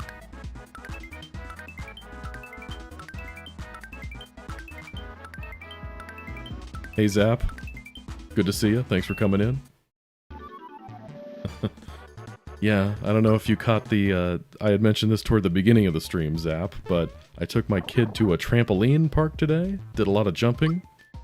Here I am thinking mentally I'm very youthful and exuberant, and then my joints said, the F you are.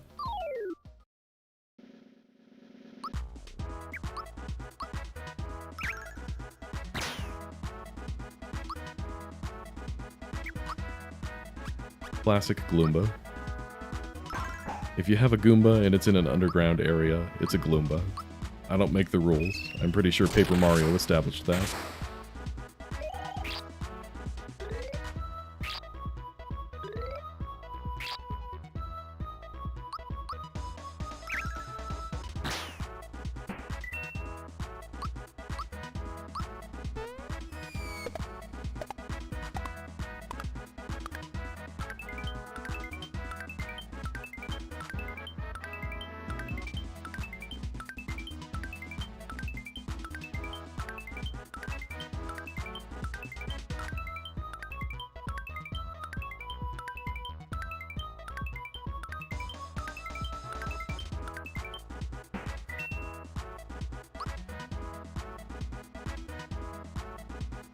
Can't wait to be older?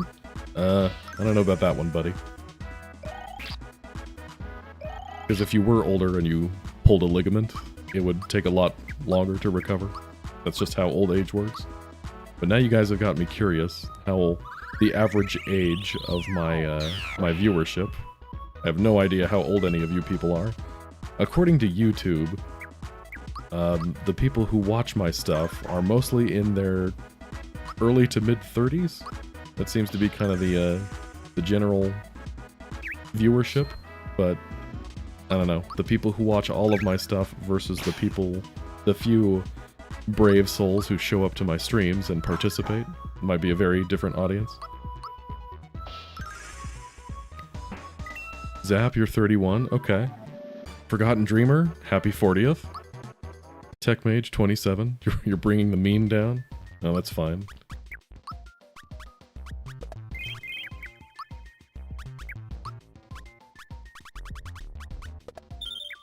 I remember, if memory serves, I think Josh said that he was turning 40 this year.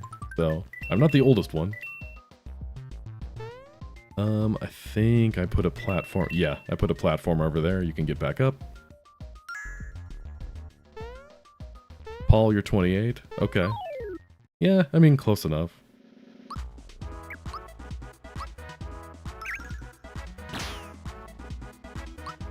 When you're younger, when you're like in your early 20s, it's weird to have people in your life that are, you know, significantly older or younger than you, but the older you get, the less that matters.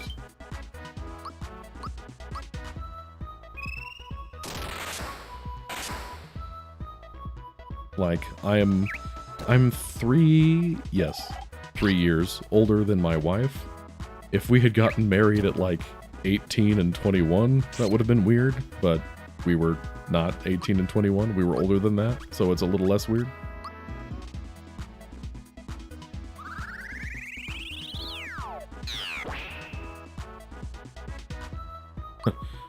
Bob, you're too old for the stream, huh?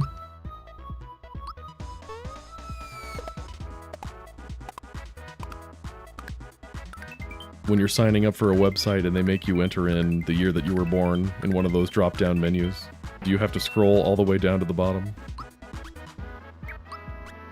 Nah, I'm just giving you a hard time. Glad you guys are here.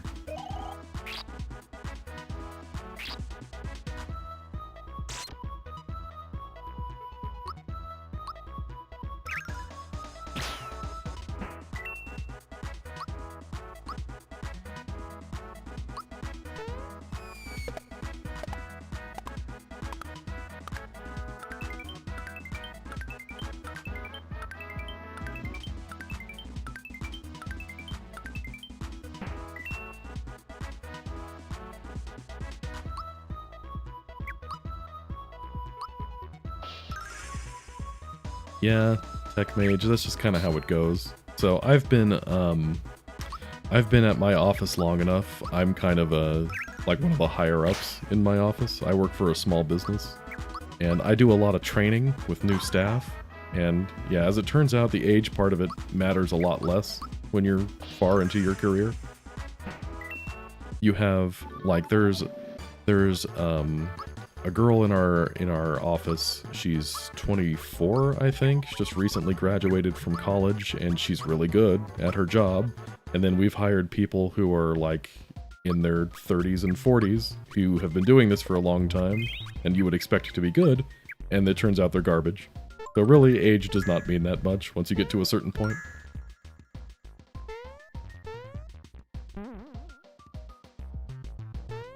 Okay, there are these platforms, so you can get back if you need to. Oh yeah, there's that whole age verification nonsense with YouTube. I forgot about that. I mean, the fact that I stream and have a monetized channel, I already had to do all that to qualify for this. But yeah, I guess that's a thing that people have to do now. Just kind of annoying.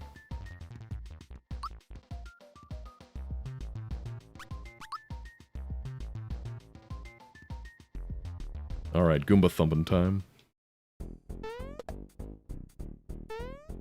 Oops. Work with me, Goombas.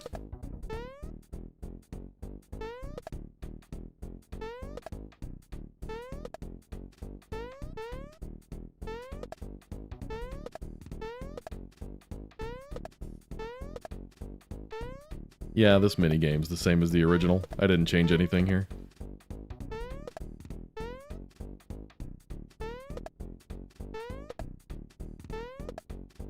Get your 20 points and then you stop.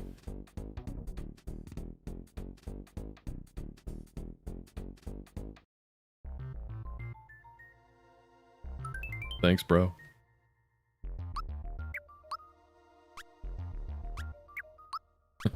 You don't remember the Goomba thumping game?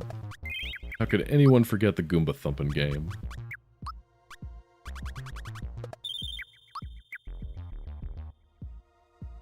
An instant classic.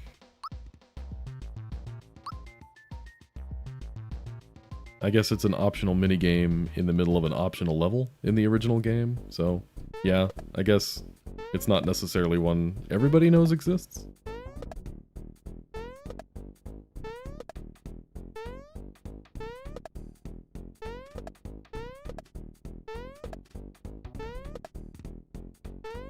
You know, as somebody who has hacked this game multiple times, played this game to death several times over the years and that sort of thing, I guess sometimes I forget that there are casual enjoyers of this game.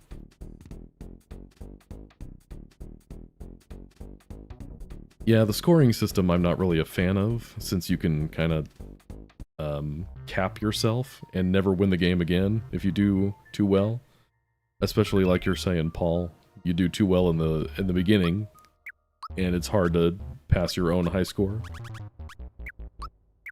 But yeah, in the original, it was in Pipe Vault, and you had to go down a specific pipe to find it. So even if you went through Pipe Vault, you might not have found it.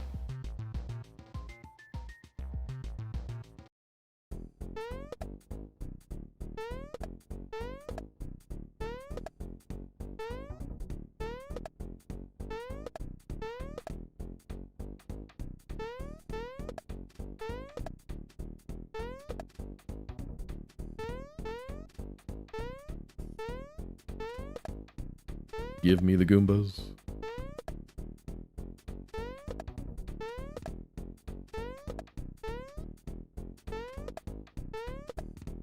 Alright, good enough. Give me my frog coin.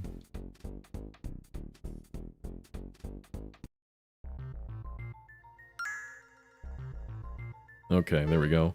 In this area down here, you're supposed to get the thing. I forget what it's called, but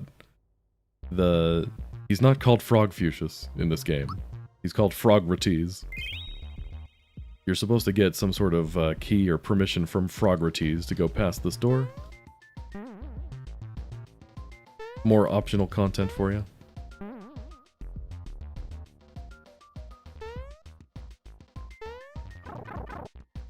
Go right through the piranhas. Are we close to leveling up? Well, Pink is. Yeah, let's fight someone else. I don't remember what level Pink learns Group Hug, but that might be something we need in the future.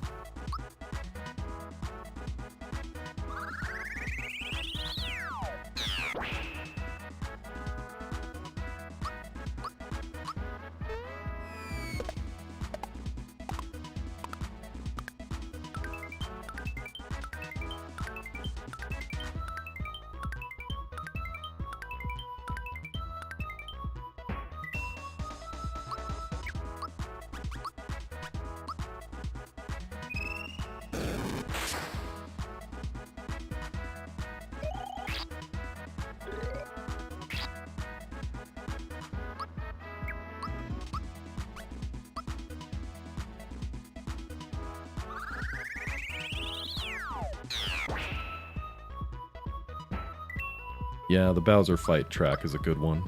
The continuity with Super Mario Bros. 3 is nice too.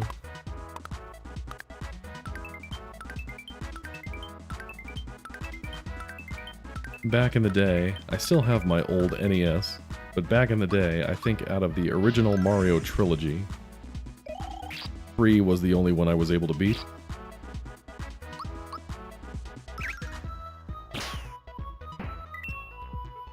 Some of those later levels in the first one are wicked hard, man. At least when you're a kid. Heck, they're probably still hard for me now. I don't know. It's...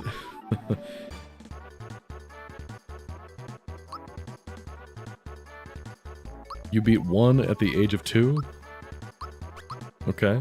I'm just gonna assume you're telling the truth on that one. Sounds made up, but okay. But no. It's weird getting older. So, you know, back when I was younger, you know, when I was a teenager, I would play video games all the time. It was pretty much what I did with my free time. And even when I was in college, I was playing games a lot. I used to play... Nice. I used to play, Halo back in the day, and I was pretty decent at it.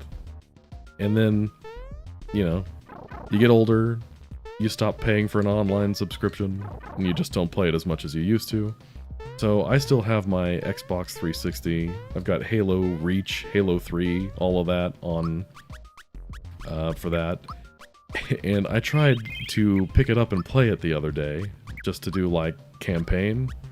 I did the Legendary campaign, because that's how I always played, was on Legendary. I got my butt handed to me. I used to be so good at first-person shooter games, and now I can barely hold the controller anymore. Time is a cruel mistress.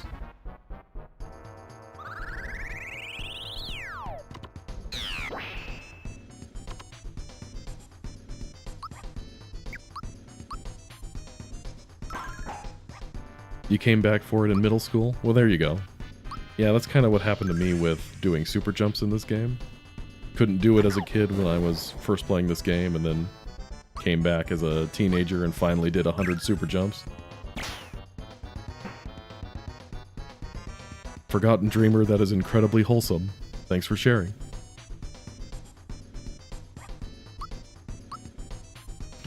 No, that brought back a memory. So, any of you guys play Star Fox Adventures for the GameCube?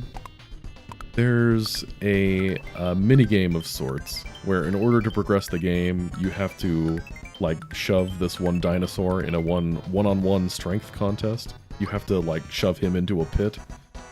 And that was the one part of the game that I couldn't do. Now, growing up, I wasn't really close with my brothers. I had 2 older brothers, and I was never really close with them growing up. They weren't, like, mean or anything. We were just never close. But I could always count on my older brother to do that part for me. The part where you have to press A repeatedly to shove the dinosaur into the pit. He was always nice like that.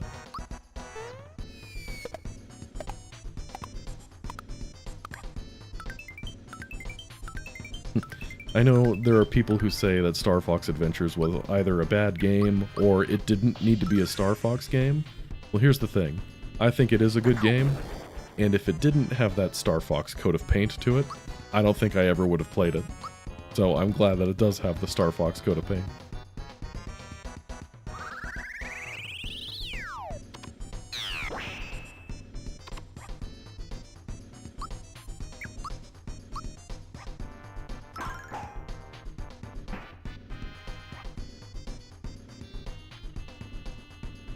Yeah, it was the one with the foot missions. Pretty much, like, 95% of the game is on foot. You have the staff with magic powers, that whole thing. There are some flying levels, but they're kind of secondary to the rest of the game.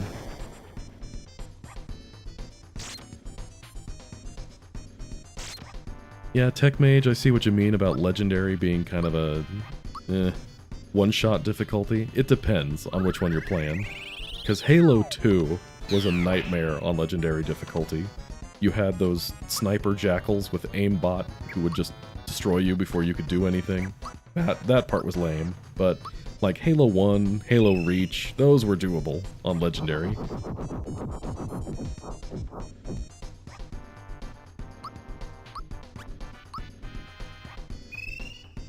The prototype, the leaked Dinosaur Planet prototype? Now, I know there was a prototype, but I didn't know it was that complete, I guess? That it had that stuff in it? That's interesting. Maybe I'll try to find that at some point. Okay, green. Come back.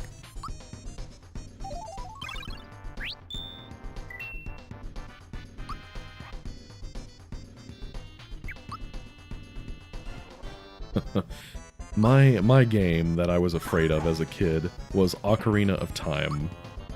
So, I always got a little spooked at the Forest Temple. I think it's just kind of the atmosphere of the whole thing. You're an adult for the first time in that game, and the temple's really dark, and one of the first things you see are the wolves that pop up out of nowhere that kind of take you by surprise. But I got through it. But the Shadow Temple was where I really was like crapping my pants as a kid. Not literally, I've never actually done that. I've never crapped my pants, please don't spread that rumor. But yeah, the Shadow Temple freaked me out when I was a kid.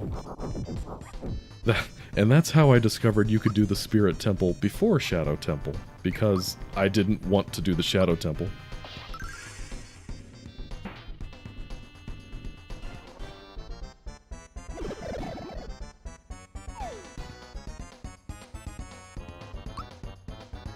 Oh wow, I didn't know that Dinosaur Planet was that well put together. I guess at that point it wasn't technically a Star Fox game yet. That was when it was its own thing. But I was just thinking, between that and Star Fox 2 for the Super Nintendo, if I had a nickel for every Star Fox game that was almost fully complete but never got released for some reason, I'd have 2 nickels. Which isn't a lot, but it's weird that it's happened twice.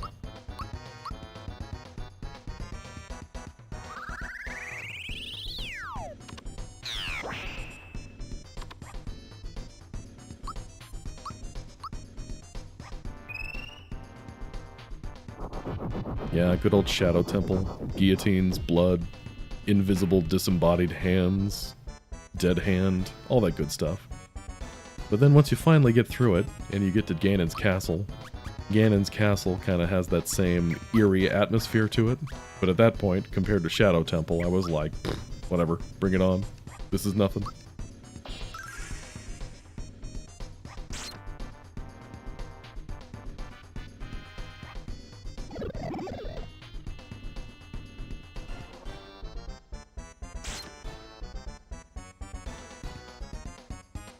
Ugh, not this. Oh, shoot.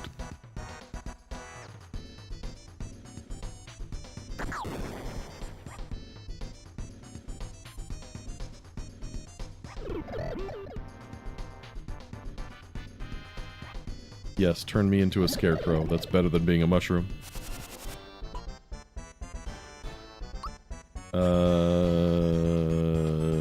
This is bad.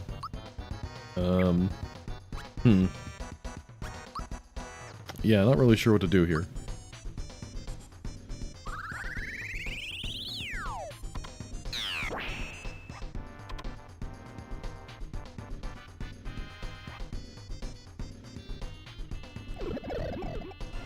Yeah, it's kind of amazing coming back to some of those older games and thinking, you know, they're so easy now in comparison, but back then they gave us a run for their money.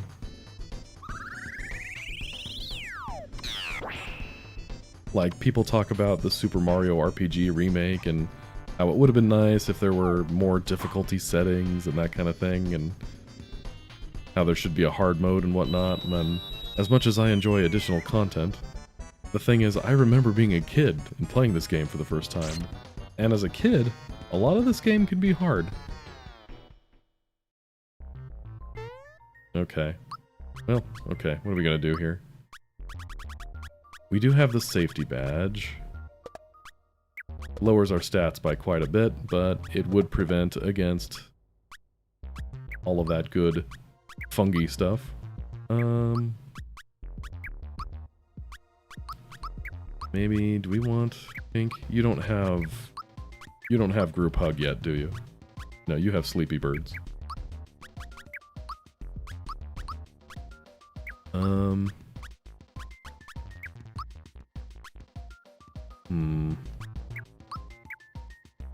What you got, little guy?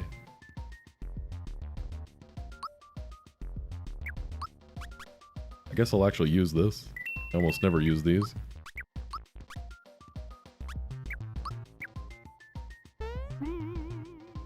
Yeah, Super Mario RPG does feel hard early on. Proco can hit surprisingly hard if you're not leveled high enough. And even Mac too, I think he can be he can hit pretty hard. But yeah, usually around the mid-game is when you're kind of feeling a little better about everything.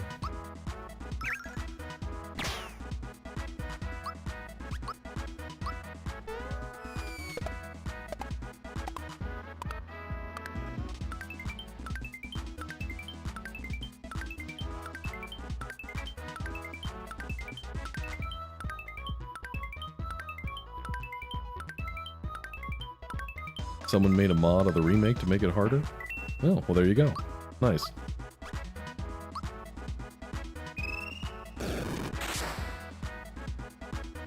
Look how far we've come in our ROM hacking skills as a society. Which is funny, for all of the progress we've made in ROM hacking, Nintendo 64 ROM hacking is still just kind of... Emulators are still... I don't know. It's still hard to find an emulator that works as well as you want it to.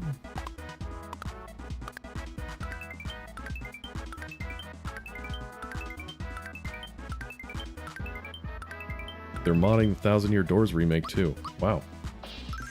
I'm impressed.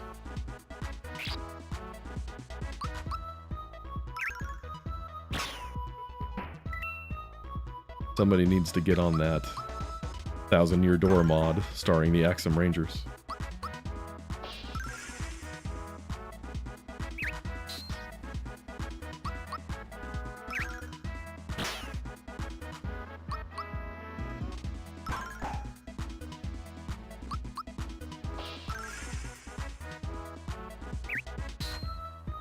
Yeah, there are definitely some N64 emulators that are better than others, but even then, each one has a list of compatible games, because there's not one that's perfect for all of them.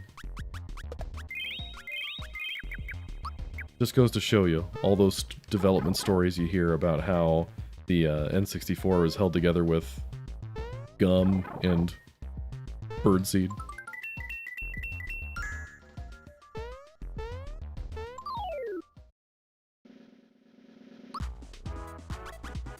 Is this still a one-hit kill if I time it right?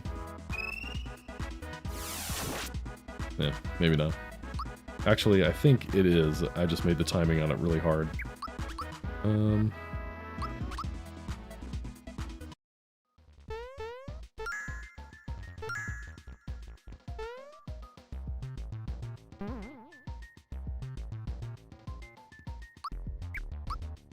Let's see, do we care about doing the thumping game again?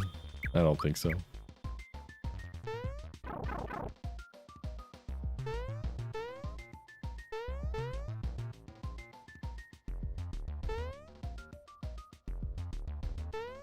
Our 300 gigabyte games.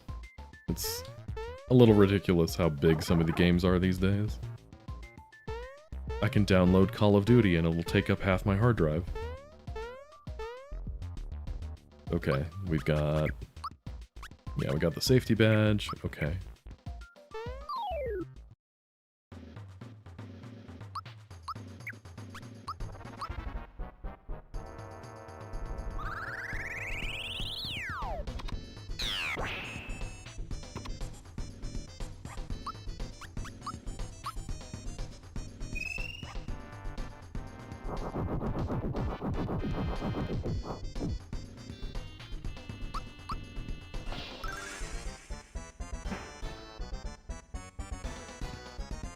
Never get into MMOs?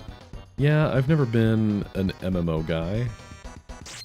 I don't know, as weird as this sounds, I've never been good at playing with other people.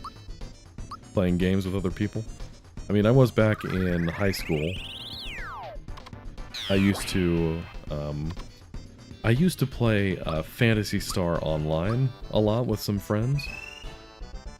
But that was about as close to an MMO as I ever got. It's not an MMO, it's just a MO.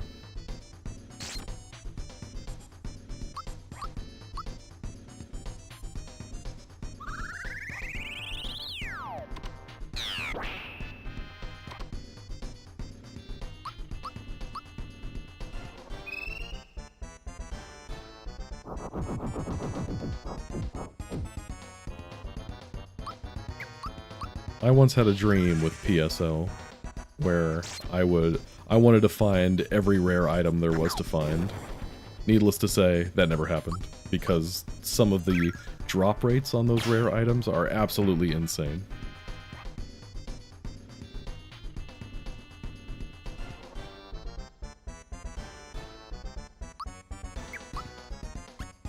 Yeah, that is one thing I miss about older gaming, is you just stick a cartridge in a game, in a console, and it works. But nowadays, you buy a game and then you have to download a day one patch, and it's just, ugh. Just let me play the game. I have not played any of the single-player Phantasy Stars. I don't really know much about those, honestly. Are they... I mean, do they have any kind of similar gameplay to PSO? Or are they just completely different? They're same in name only.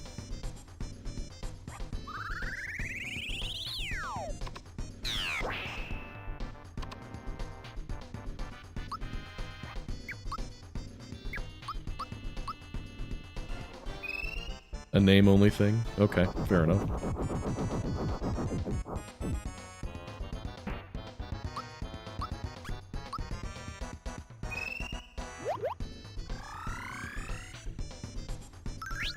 I think they came out... Didn't they come out with a new PSO a few years ago? But it was one of those subscription games where...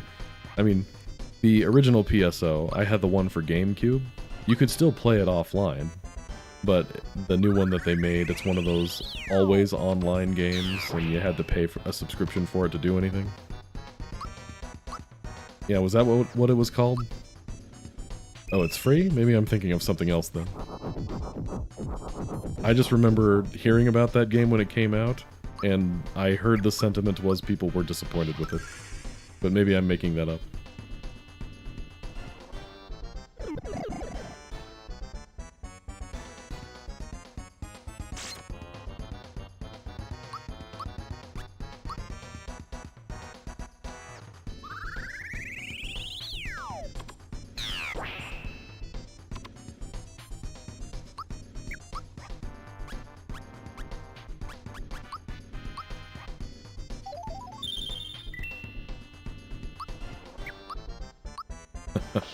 One area at the start, 6 enemies. Okay. PSO. I have the sound effects from PSO forever ingrained in my memory. I can see it now, wandering through the forest enemy, shooting the boomas, and hearing them go, ooh, ooh, oh.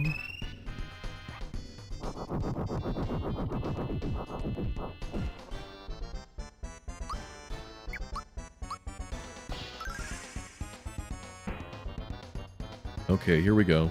Here comes the big guy.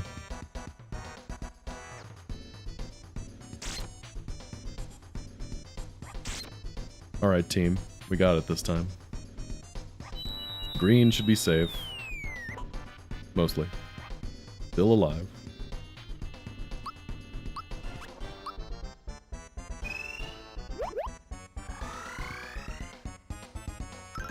I know there are still some homemade servers for PSO, and I downloaded some of the quests that they came up with, and they're pretty good.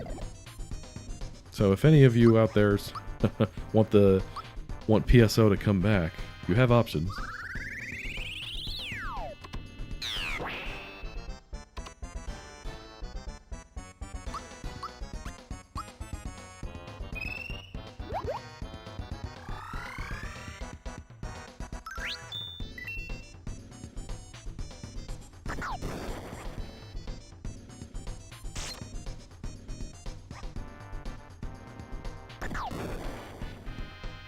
Okay, above all, we do need to keep Green alive, because he's the only one that can't get mushroomed. And then we will bring back Black, back in Black.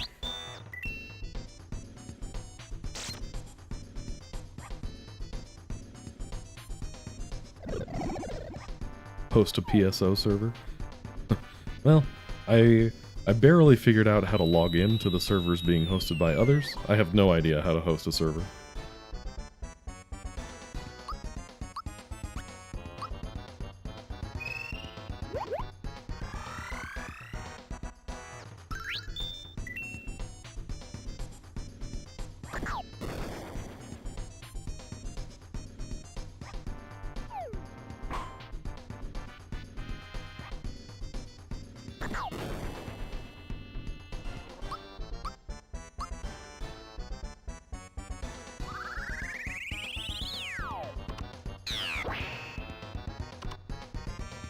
Smileaxe.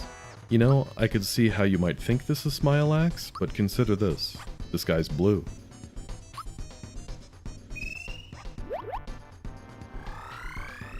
Thoughts on Metroid games? I really like, I like the Prime ones. I had a good time with those. Although my opinions on those seem to be backwards from everyone else's. I think 2 was the best Prime. And I hated the aiming controls of Metroid Prime 3. They just never worked well for me. And Metroid Prime 1 was okay. It was good for what it was. The first foray into first-person shooter for Metroid. For the side-scroller adventure ones, I liked Super Metroid. I still have that one on cartridge. Metroid Fusion was an okay one. I got Metroid Dread, I like that one. That one's pretty good. Metroid for me has always been one of those series where, you know, it may not be a day one buy for me, but I'll probably get it at some point. We don't talk about Other M.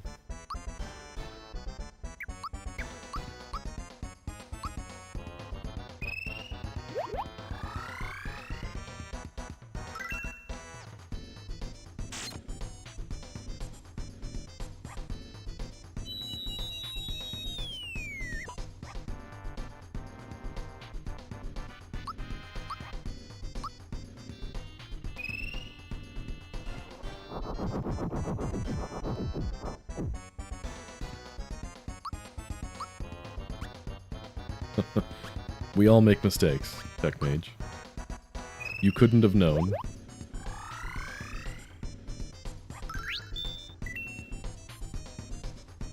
No, There have been several franchises where they're day one buys for me. Purple. But I've kind of learned my lesson on that, thanks to Paper Mario. So, first Paper Mario, of course. My opinion on the Paper Mario franchise is pretty generic. First Paper Mario, it was great, I love it. This 1000-Year Door, amazing, an excellent sequel. So, at that point, when I heard that Super Paper Mario was coming out, that one became a day one buy for me. And then, turns out it wasn't exactly like the other two. Super Paper Mario is a fun game in its own right, but when you're kind of expecting it to be like the other ones, it's... I could see how some people might be disappointed with it. And it was at that point after that that I thought, okay, I guess Paper Mario's not a day one buy for me anymore. I gotta do my homework on it to see if I'll actually like it. So, I haven't played any of the Paper Marios past that.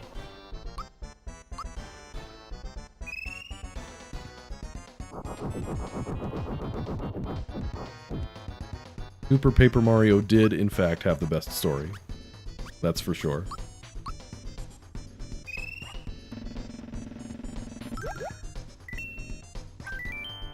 Nom nom nom.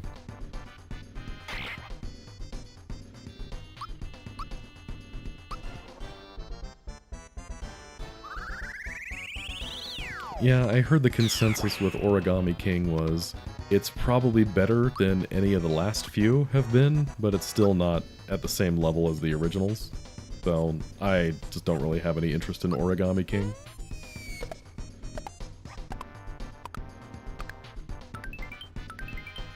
Sticker Star betrayed us. It tried to trick us.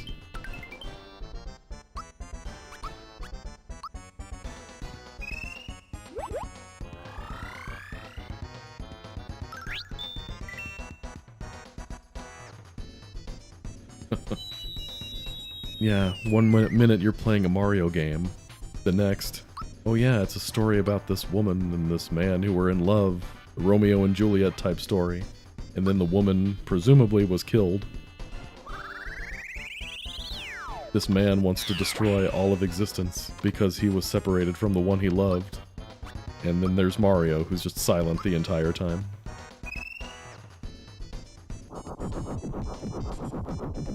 I don't know. The one thing that bugs me about Super Paper Mario is they never told us who Mr. L was.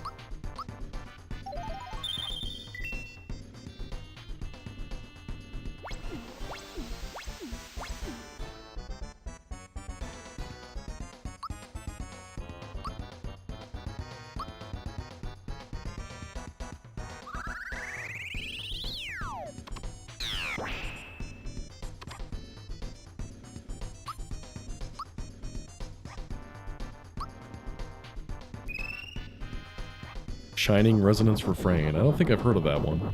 I don't know what that one is. Tech Mage, don't be ridiculous. Mr. L was not Mario. That doesn't make any sense.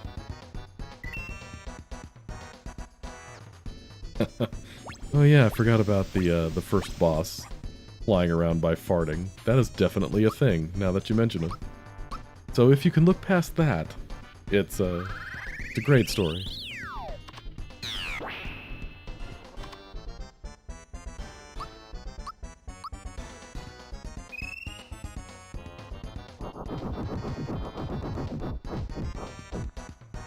Yeah, I like that you do get Luigi on your team in that game. It's nice to have him in the spotlight a little bit.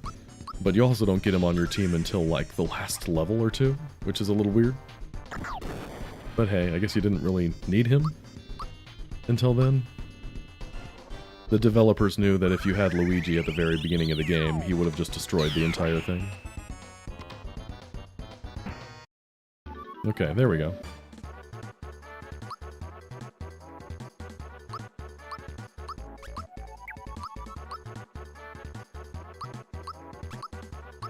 Oops. Did the wrong bonus. Oh well, it's fine.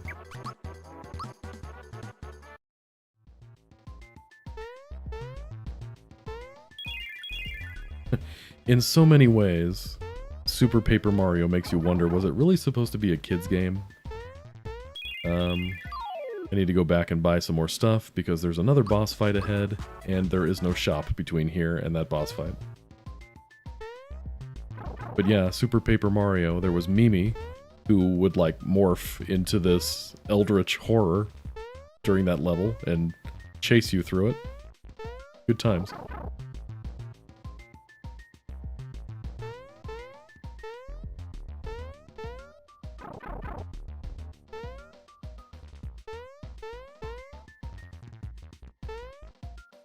Alright, little mouser, what you got? Oh, I guess I need to... let's make sure we're healed first. Okay.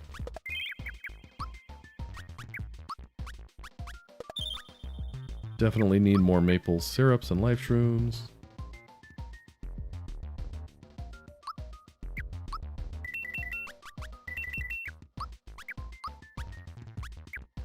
Okay, that should do it.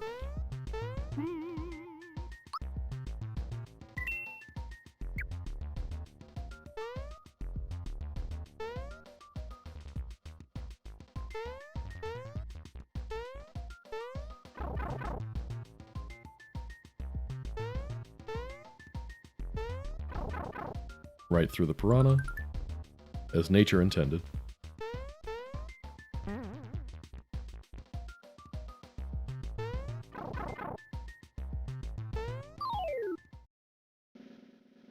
He zigged when he should have zagged.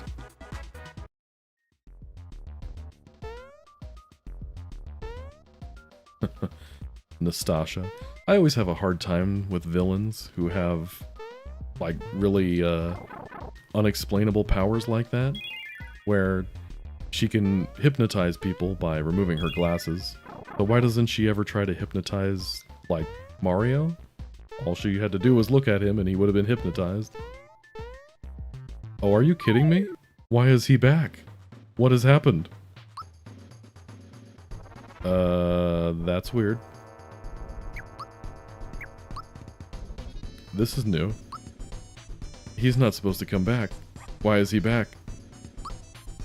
Is it because I saved? Well, shoot, I guess we're doing this again.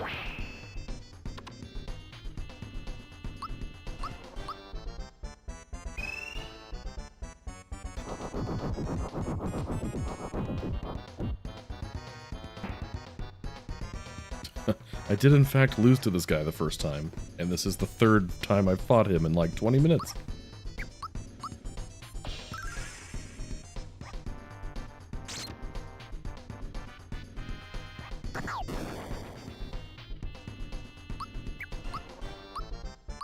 Well, that's frustrating, but I guess there's not much to do but carry on.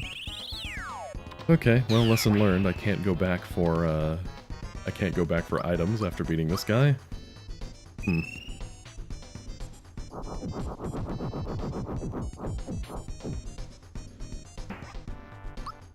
Try to make this as quick as I can, although I don't think I could make it any quicker than it was. To whoever's watching the VOD in the future, you can probably just skip this part.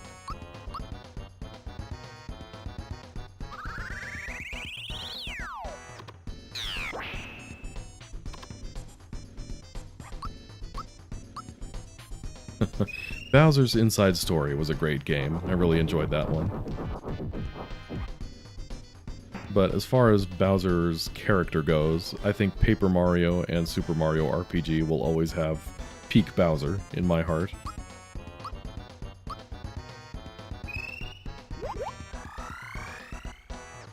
Okay, so even after this fight is over, if we get low on flower points or something during the next boss fight, we can just dip into our emergency Hero Cola stash. Ouch.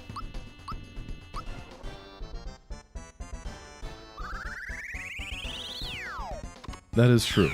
Chat is the best part of any stream, so you don't want to skip that part.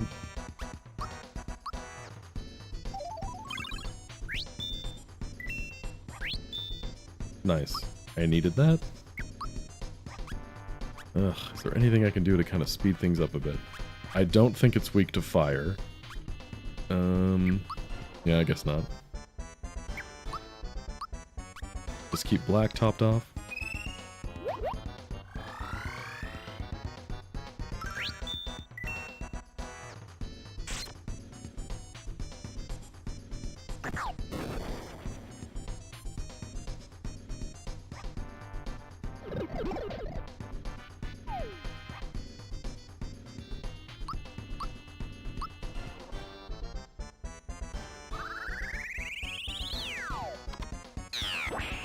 Don't worry, when they come out with Super Smash Bros. Ultimate 2, Gino will be one of the main characters. Sakurai will purse Kirby with Gino.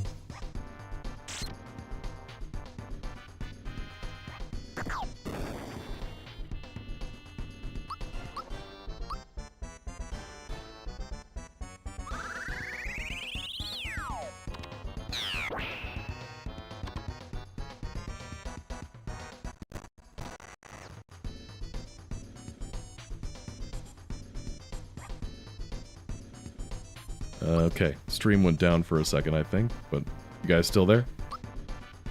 Okay, looks like you're still there. At least it went down on my end. I don't know if it went down on yours. But anyway, no, my current theory is that since, what's his face? The, Sakurai, the Super Smash Bros. Guy / Kirby guy, the fact that they gave him his own Nintendo Direct just so he could talk about Kirby Air Ride tells me Nintendo is not afraid to do personal favors for that man. So yeah, it wouldn't shock me if they were like, we will literally do anything you want us to, as long as you make us more Super Smash Bros. Games.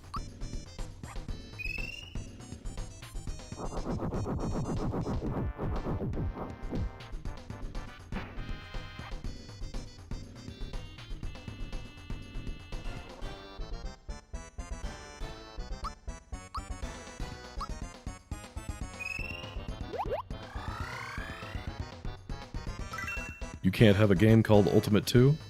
What about Ultimate 2 Electric Boogaloo? Super Smash Bros. Ultimate 2 and Knuckles.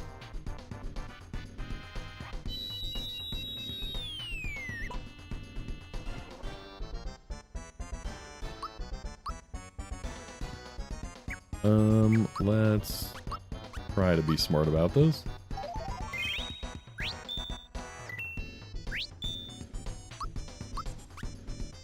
Sakurai doesn't like the Smash community. To be fair, I don't think the Smash community likes the Smash community.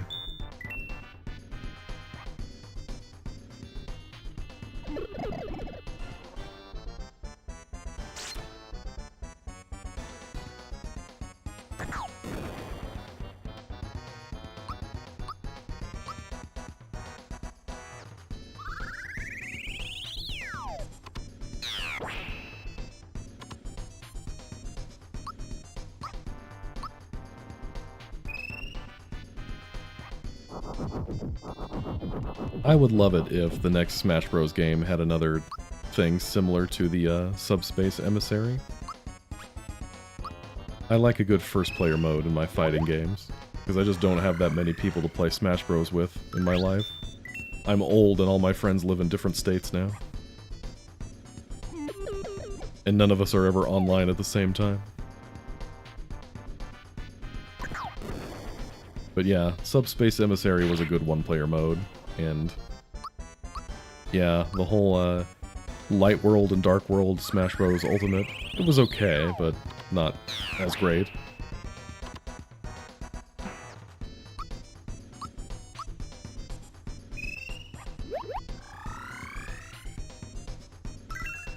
Just let me have this, Dreamer. Come on.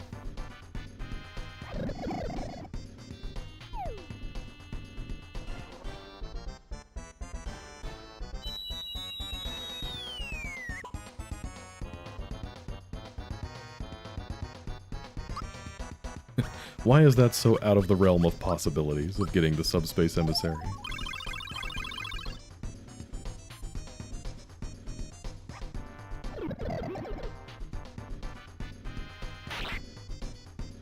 I believe it can be done. I have faith. Sakurai wouldn't let me down like that.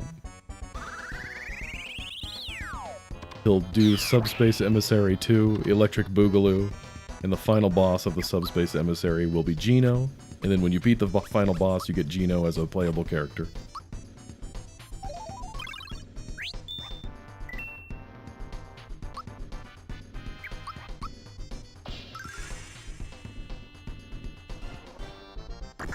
I don't know why I thought that would kill that piranha, but oh well.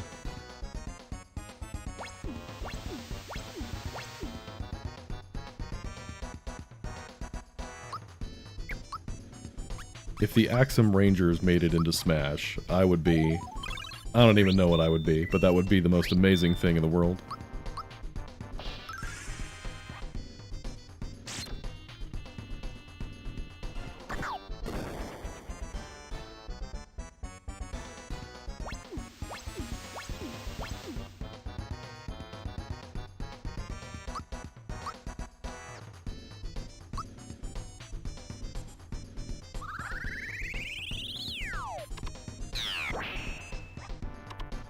Why must you hurt me in this way?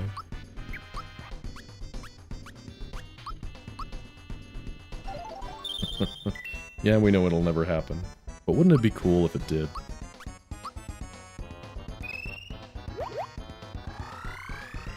The thing you have to consider about the Smash community is that Super Smash Bros. Has characters from all different video game franchises. I mean, it's even got, like, Minecraft and crap now. So, if you play video games, you are part of the Smash community, whether you like it or not.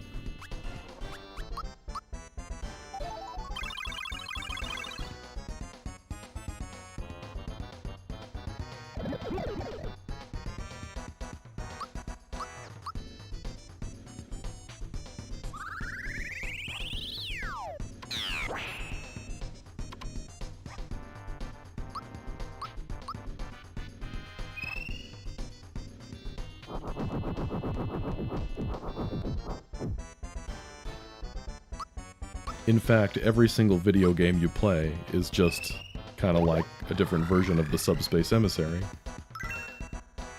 This is just a Mario-flavored Subspace Emissary that I'm playing right now.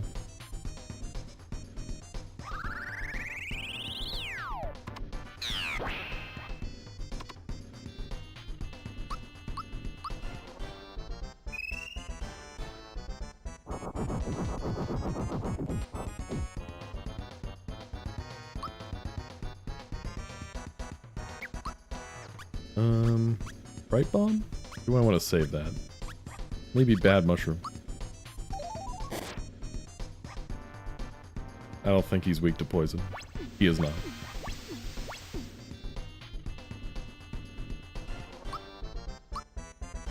Sonic Crossroads. Everyone, it goes beyond just video games.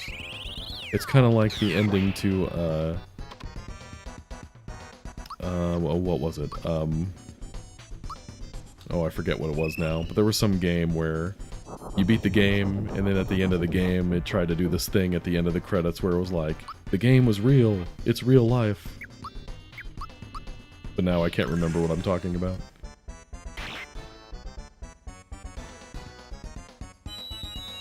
But yeah, they're coming out with a Super Mario Bros. Movie 2 next year.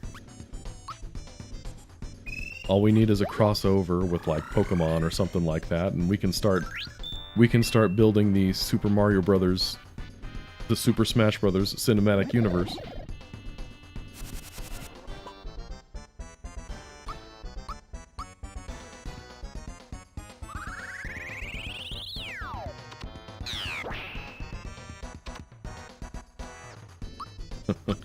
I know in general, you know, Marvel and its powerhouse with its, the Avengers, all those movies that were related to each other.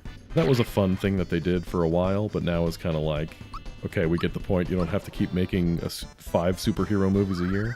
But if they did something like that with Mario games, where they had like, or Mario movies, you had the Super Mario Brothers movie, you had the Detective Pikachu movie, you had the Sonic the Hedgehog movie, we have the Legend of Zelda movie coming out not too long from now. If they turned that all into some sort of Super Smash Bros. Cinematic universe, where the final boss of everything was the Master Hand, I would love that. I think that'd be cool.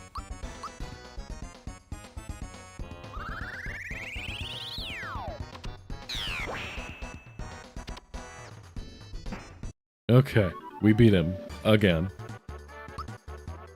At least he gives good experience. Now let's go through the pipe before he grows back and changes his mind somehow.